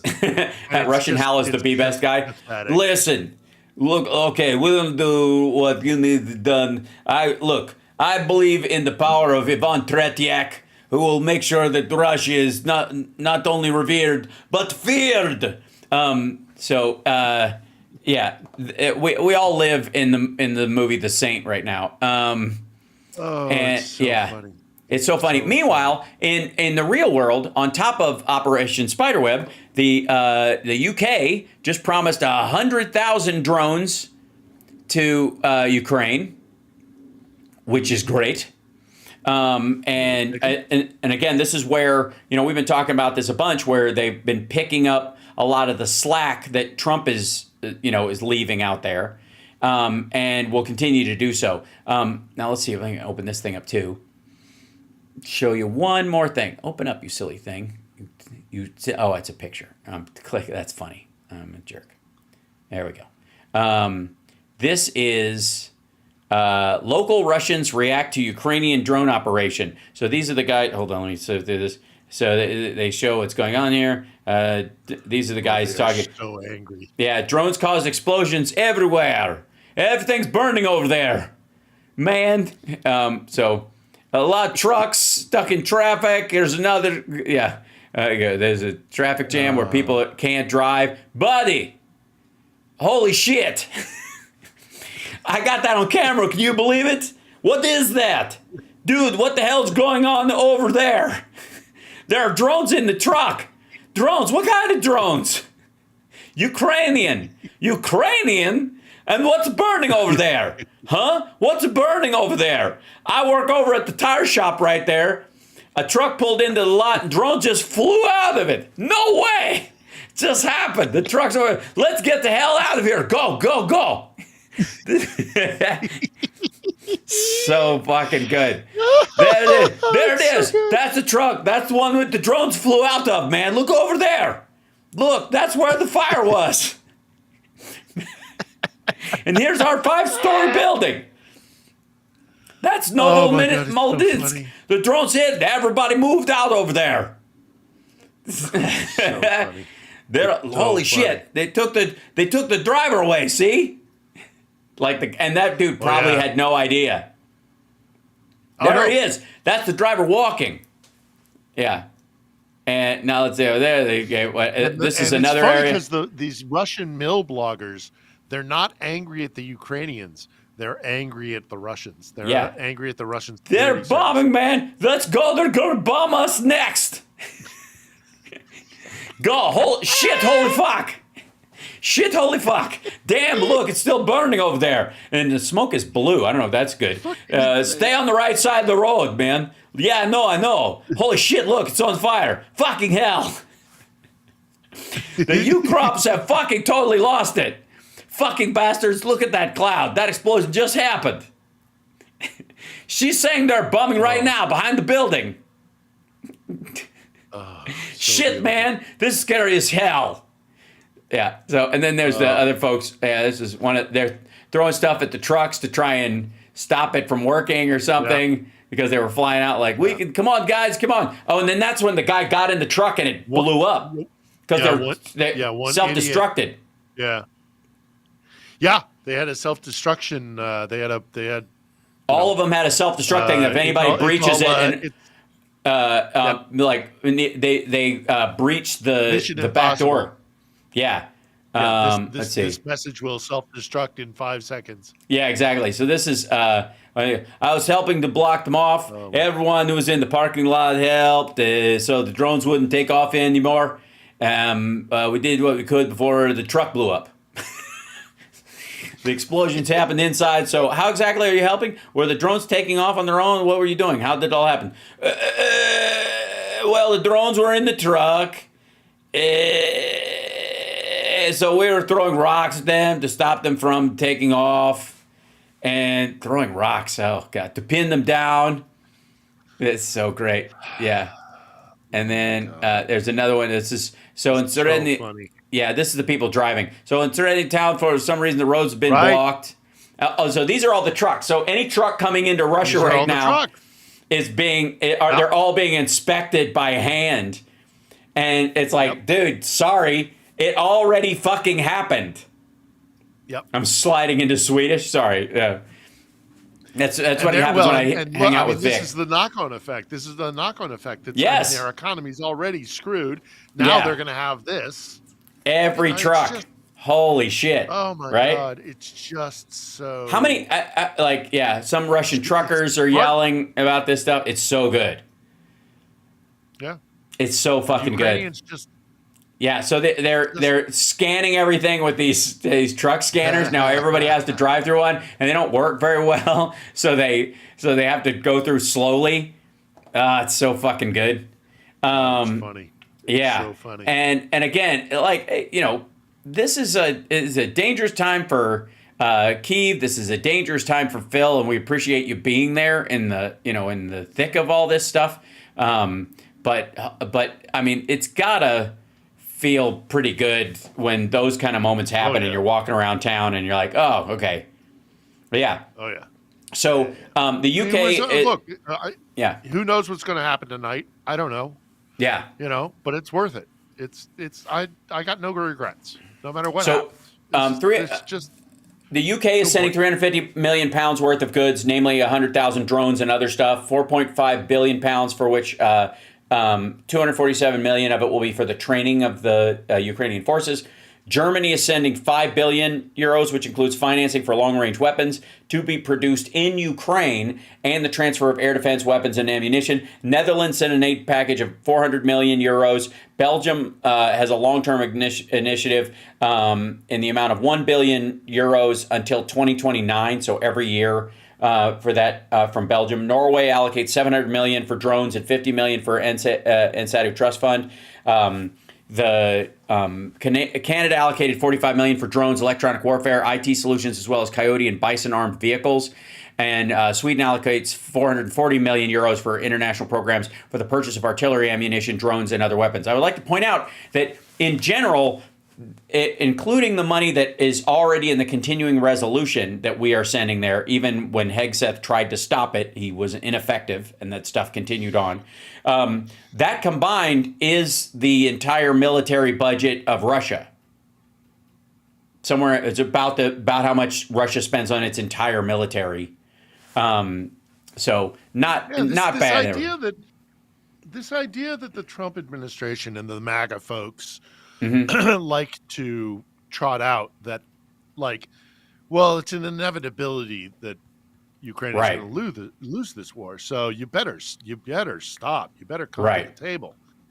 Has just been totally dismissed. I mean, it's totally, that narrative has been turned around 180% because, or 180 degrees because Americans are better at this than the Russians are. The Russians we're at 990,000 casualties. We're going to cross the 1 million man casualty mark probably within the next 2 weeks. Right. Probably sometime by the end of June. So Trump always says 2 weeks, and we take it for granted that he always says 2 weeks, and we punt on 2 weeks all the fucking time.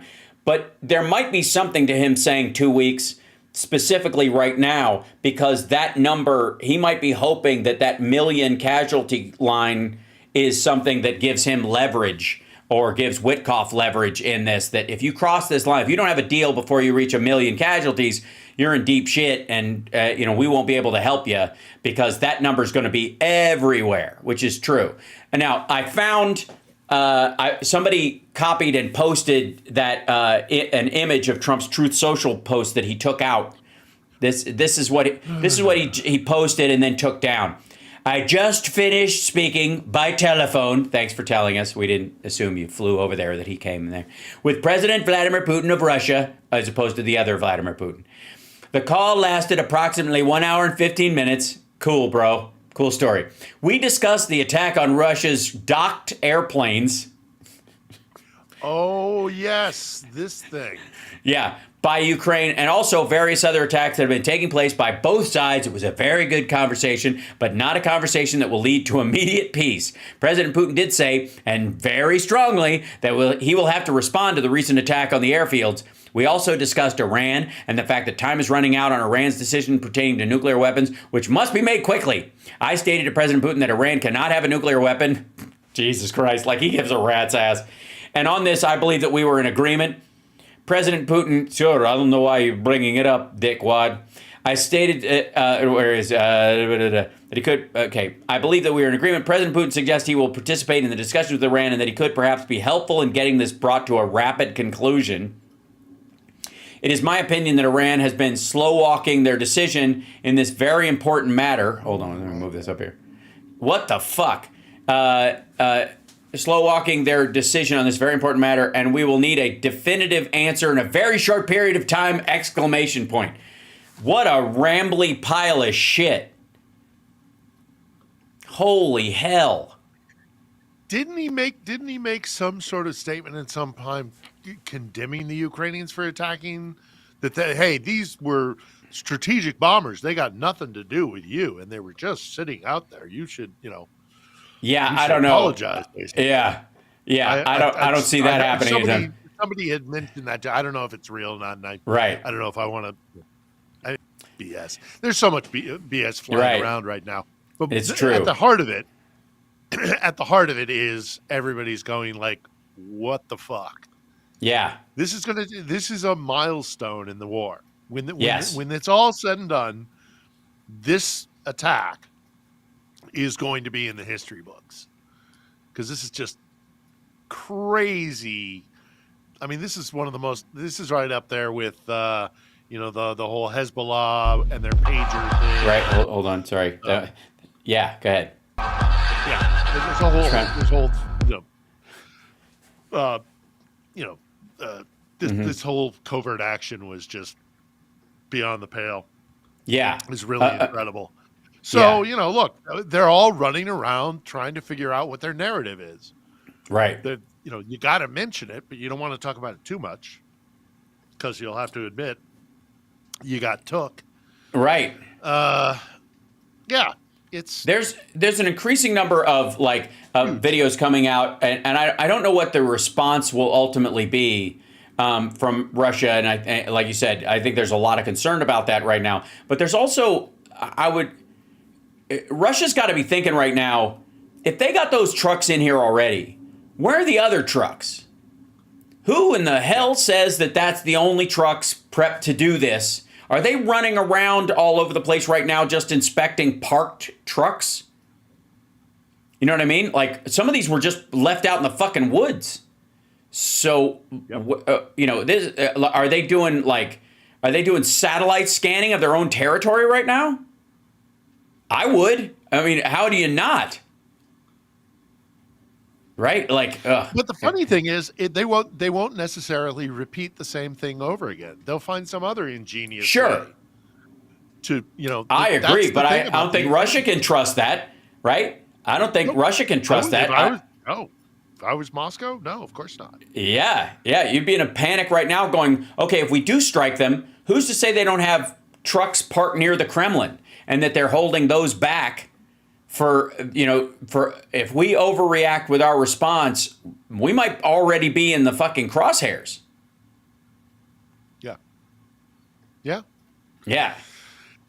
It's a hell of a thing. It is, like I said, I think it's a milestone moment in the war, and I mean, they really did the thing that I was talking with somebody else about who is in the know. Mm-hmm. About their version of the AWACS, and that's going to have a direct effect on the battlefield here, because they won't be able. Those are the things that identify the enemy and coordinate attacks, and they don't have too many of them left. Right. It's just. And again, I mean, you can always judge how bad it is by the reaction of the Russians and the people who support Russia, and they're losing it. They are losing it. God, Alex Jones was just. Oh yeah. I'll be covering that later on in my afternoon show. Yeah. My God, his reaction was so funny. I haven't watched it yet. I know it happened, so I'm withholding so I can watch it with. Savor that one. It's going to be glorious, no doubt. Put on your slippers, get some popcorn, get a nice tea or some popcorn, or whatever. Put your feet up, enjoy. Yeah. Shame. That's just a crying shame, is what that is. That's a crying shame. I feel for you, buddy. That's so sad. There you go. Let's see if I can show you this one right. Yeah. Sad for you. Yeah. Here's and this is a smaller one. I don't understand how people can support Russia. It's just. Yeah, it makes no sense whatsoever. This is the hits. They just keep it coming. Yeah. And interestingly enough, look at that. Oh yeah, it's not. Boom. They're cooking off ammo there. That's missiles attached. Right that's missiles attached to a plane, cooking off. Yep. Oh, that's bad too. Oh, because when you hit something, good Lord, when you hit something with that much ammunition in it and ready to go at any given time, and again, they don't have tactical nukes. These are regular missiles. These are conventional explosives. So look at that. And they're totally not expecting these things to get hit. So they're just loaded for bear and barely covered, just covered in tires. But damn, that whole area. Well, and Jesus. You got to know that there are militaries around the world right now going, okay, we have to maybe look at how we store our military assets, because if the Ukrainians can do that, I mean, these are not expensive. What if the cartels wanted to do this? Oh, yeah, They got the absolutely. money. Oh, yeah. Bongholio is sweating it right now because all they got to do is, sneak a truck into El Paso and all this kind of stuff. Like, yikes. Yep. Yeah. Yep. I mean, and again, people are talking about how this will change not just the war, but the nature of warfare. Right. That's the issue, is that this becomes like this is now a new standard. Right. It's impressive. Yeah. Every military around the world is going to have to start taking this kind of attack into consideration. No question. Consideration. Yeah. It just keeps getting. Well, it becomes. I would argue it keeps getting clearer and clearer that Russia isn't has always been for a very long time. It was a paper tiger. Yeah, Putin is losing. Russia's losing. And they'll keep fighting it because they've got friends in the kind of talking head class like Tucker Carlson and others that will keep this blather going on that sells this line of bullshit that was there before the war started. This illusion, and so it's hard to back down from that. If you bought into the bullshit for so long, it's not just their failure; it's your failure because you're embarrassed that you were suckered by it, right? Yeah. Like overall, and again, the Tucker Carlsons and the Jimmy Dores and the and the folks that just comfortably follow in behind Russia in this bizarre way. And like, to me, I can only think that it's got to be either money or it's got to be compromise or a combination of both. Or quite frankly, they're just ideologically evil, just period. That they believe that this is a check on something here. Yeah. Because there's another thing worth talking about. I think the Ramstein meeting is tomorrow, not today. Mm-hmm.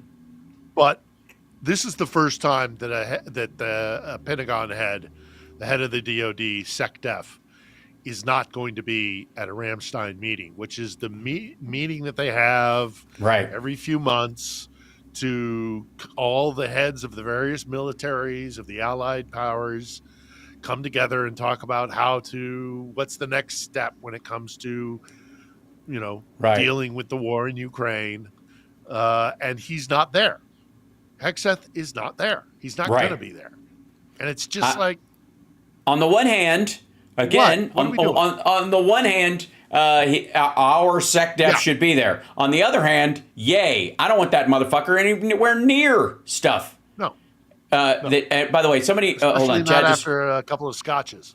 Yeah, exactly. M says how it could be that they're just fucking stupid. This is entirely true, but there's an evil attached to this level of stupid. This goes beyond just kind of like pitching a fit over a sports team or breaking your television because you lost a game, a video game, and chucking the controller at the screen. That's that kind of stupid that we're used to in sort of the political discourse around some of these things. But when it comes to Tucker Carlson and those fuckers, there's something darkly grotesque. And I mean, I would almost go so far as to say that Tucker seems like he's losing it. I don't know if it's his drug regimen or his brain failing, or he's literally just like he's got this kind of human centipede of information with himself, where he's this autofellatio freak of his own, smoking his own supply, that once that recycles and you're that alone with that much money and you don't interact with normal people ever,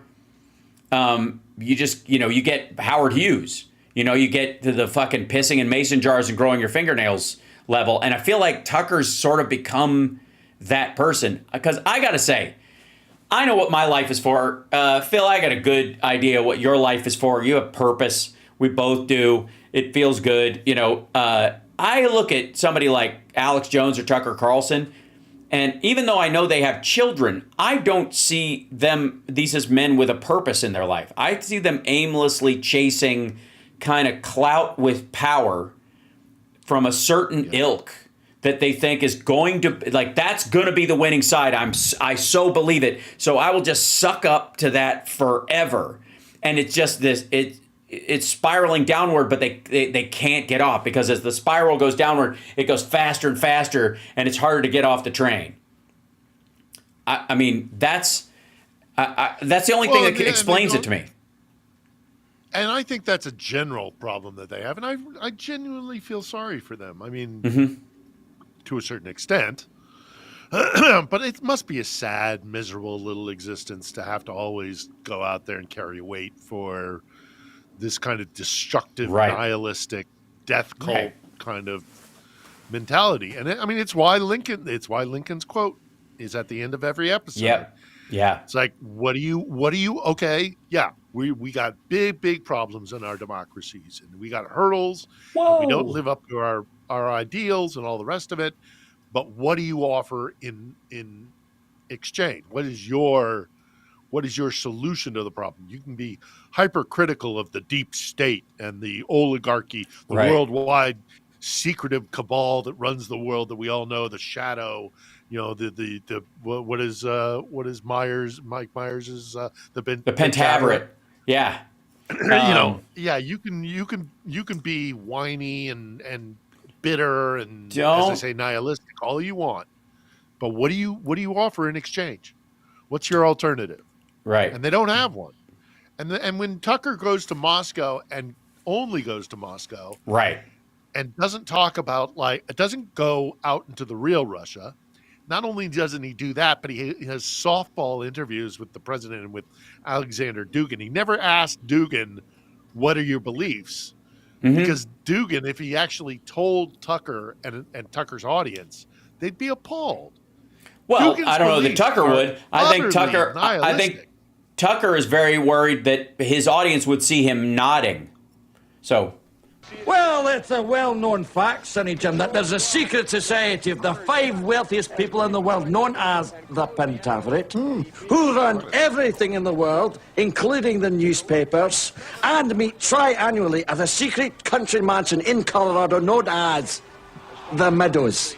So who's in this Pentaverate?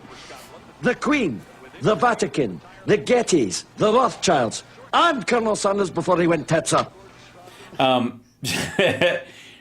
I just watched that again the other night. It so holds up, and it's a lovely slice of Were We Ever So Young in the 90s. Yeah. By the way, one of the upsides, and by the way, I want to remind everybody, On the Edge is Phil's show. Please check it out. From what he tells us, he just finished. Episode. Yeah, last week's episode is fantastic, and this week's episode he just finished. Really good. We will. The last week's episode was with a Ukrainian Nobel Peace Prize winner. She's not the only one. It was actually her entire team. They received it for their work in documenting and uncovering war crimes and human rights violations. She is an incredible woman. Alexander Mitvichuk is her name. She is dignified, intelligent, compassionate. You only have to look in her eyes and hear her words to know that she carries the weight of the world on her shoulders, but she keeps doing it because of a sense of responsibility to humanity and to her country. And so I say to Tucker Carlson and to J.D. Vance and to all the rest of them, fuck you. Look in this woman's eyes. Hear these women's words before you just blanket decide to chuck an entire country and the people of this country under the bus. It's disgusting. Agreed. But it's a great episode, and one I think that everybody should wait. Yeah, there it is. And she is absolutely astounding. She has every right to be utterly bitter and disappointed and aggrieved and angry at the United States, but instead she is so compassionate and filled with light and a source of positivity, despite everything that she has been through, that she sits on my show and says, from the bottom of my heart, thank you. We wouldn't have survived if it wasn't for you. Yeah. How can we not show compassion to these people? Agreed. Have we lost our way so badly that we're going to turn our backs on the Ukrainian people who are fighting for this kind of stuff against a country that is, rape squads and hunting human beings like safari animals. It's just and throwing their own people into a meat grinder. Absolutely. And throwing their own people into a mink right now. Yeah. So, please check it out, everybody. And then next week, and then on Sunday, it's our 50th show. We'll do as I say, a double episode. Mm-hmm. We'll look at the recent events with Spiderweb, both from an American international perspective, with a former military attaché to the U.S. Embassy, and we'll be talking to an SBU Ukrainian intelligence officer about covert operations inside Russia. So, touch wood, that's going to be another good one. But yeah, right. Please do tune in. Yeah, absolutely. And thanks, everybody. Yeah, of course. And on top of that, I want to leave on one note that I think you'll enjoy, along with our Solovyov-Simonian issue, is that Trump's taco nickname has gotten international legs. This is a headline from Ukraine Today. Taco could be forced to act tough on Russia. Interview with Shamshir. They're referring to him as Taco. They're just like overseas. They're just calling Trump Taco, which is fucking fantastic, if I do say so my damn self. So we shall see what we shall see, my friend. But be safe, and we'll see you on Saturday for the radio show. Yep. I have no regrets. I'll see you on Saturday. Absolutely. All right. Cheers. Thank you, brother. Be well. Someone may. All right, there you buddy. go. All right. Be well. There he goes. Phil Bitner, everybody. And thank you guys, Thomas Lindy and CK and Bonnie and Fred Bear and Gerard and Lisa Mia Moore and Lisa LKH and Jolie for extending the membership, and Lisa Mia Moore for the memberships themselves, and CK Thomas Lindy. Yeah, they got that one. Capable Glober, thank you so much for that as well. Really appreciate the super chats, you guys. It means a lot. I'm trying to work on a little ticker that goes across the bottom of the page that lets people know. I have also, I guess I could do. They have an event list thing. Since I'm fixing things live on the show today, why not? Let's see. This might be a possible option. There we go. And then we go to here, and I got to log into the stupid thing. So go to my dashboard, and then we take the thing. I'm gonna work on stuff while you guys are here because I can see you. Huh? Another great show. I agree. It was a good time. The Major is amazing. So is Phil. And we're all very lucky that they're with us on the regular, but also just, I just clamor about their safety, kids. I got to say. Style goes to description. We'll go with carbon. Yeah, let's go with that.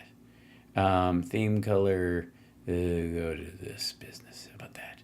And then let's see, minimum bits and max events. Flip this and keep events history. And there we go. And save the settings. And then copy it.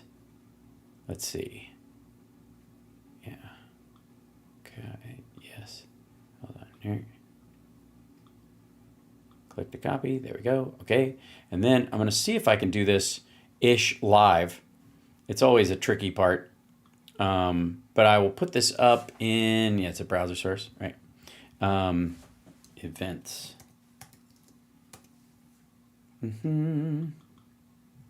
Okay, there we go. And then I think we can go, and then, oops, oh, here we go. I've got to squeeze this in. I don't know how many it allows in that little window. It's a curious setup. I don't know why I chose that style, but that's okay. So take this, we slide it over to here, and then expand it out to that window, and then we put it put it behind the thing, and there we go. Here you go. There you go. Now it's on the screen going all the time. There you go. There you go. And then, thank you, Arizona Sunflowers. There you go. For the super chat. There you go. And of course, we do have the tip jar going at any given time. So you should see those rolling across there. I think there's probably a better supply. Let's see. Theme. Should we go to, the theme is glitch. Let's see. View all themes. I'm going to have to grab a theme on this, aren't I? Thunder alert to 80s synthwave. Let's see. Honeydew. I need something very boring. Use. There we go. Oh, that's way too big. I'm gonna it took up the whole page. Good Lord. It's more readable though. I'll give it that.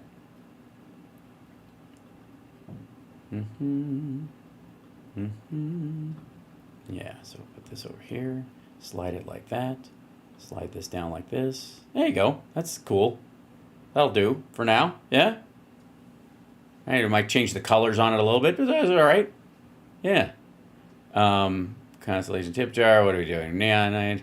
That's it. A lot of these are going to be too weird. I'll have to go find one that's. Let's see. Maybe the default one is just. Maybe that's simple enough. Will it load again? Oh, okay. Yeah. See, this looks a little more normal. To the thing. To the thing with the lady. Let me stretch this out. And squeeze it down a little bit. And then I change the font eventually, and the number of things that I can do. Let's see. I'm just messing with these things. Please work with me. Go back to here. We'll go back one page. There we go. And then there's how many things will be on there. Should be a bunch. Instead of just enable edit custom mode, font size, keep events history, minimum stars. It doesn't let me choose. Derp. Still works. There's the likes though. We're seeing the likes. Sorry, they're over here. There's the likes. Thank you guys. Thank you James and thank you Arizona Sunflowers. We'll still have the credits. I'm working on it. I'm building on all this as best we can, and we'll keep working on this. That's not how it works. You've got it all wrong. It's a losing game. That's our new theme song. We made that this morning. We did a lot of progress, which is lovely. And then one more. That was the other one. Oh, I had one more. Where was it? Oh yeah. Raise your taco, take a bite. Trump always chickens out, so it's gonna be alright. Raise your taco, take a bite. Trump always chickens out, so it's gonna be alright. Taco, taco, taco. So that's never gonna get old. The taco storyline. So we'll keep it that. And this afternoon, by the way, I'm very excited about this afternoon show to see everybody's reaction to the drone strike, to Operation Spiderweb, to Elon Musk turning on these things. There's got to be some. I need another window. You think? You need a third one, just so it's just crazy around me at all times. I think that's wise. Right? It's gonna be so choice. And on that note, I will leave you guys as I ran over. I'm sorry. There are other shows you guys got to watch, and I always I understand. I take up too much time, and I understand it. It's just part of what I do. I came on early. I leave late, but I'm glad you're here. Hit the like, share the show. It's House Sparks Mega Worldwide. I'll see you later on today. Where's that button again? It's right. It was over here somewhere. Ah.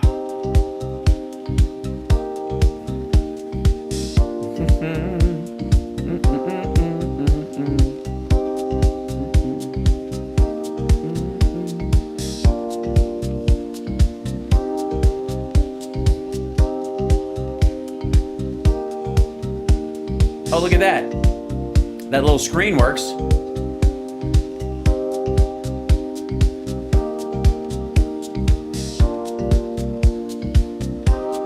Look at that.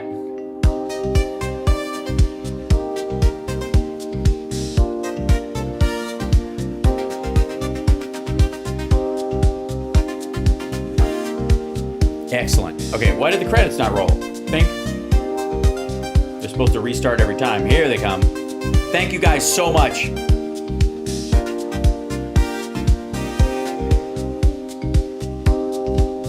Love you guys. Thanks for subscribing. Really appreciate it.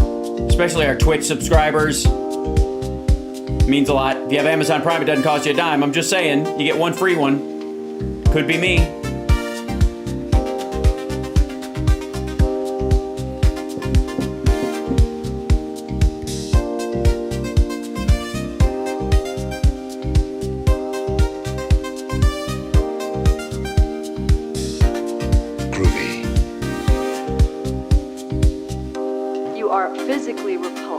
Intellectually retarded, vulgar, insensitive, selfish, stupid. You have no taste, a lousy sense of humor, and you smell. Easy, real nice. If I didn't have puke breath, I'd kiss you. That was really cool, by the way. I'm torn between feeling very sorry for you and finding you terribly attractive. He's a genius, eh? I tried calling, but they don't have a listing for Mr. Wonderful. What spelling did you use? You're not hearing what I'm saying. Oh, that's okay, Doc, because you're not saying what I'm hearing. Oh, nice marmot. Hey, careful, man. There's a beverage here, huh? Just follow the money. That's great psychology. Why don't you just say something bad about my mother? Man's got to know his limitations. You think you know something about everything, don't you? No. All I'm offering is the truth. Let me put it this way, Mr. Raymer. The 9000 series is the most reliable computer ever made. No 9000 computer has ever made a mistake or distorted information. We are all, by any practical definition of the words, foolproof and incapable of error.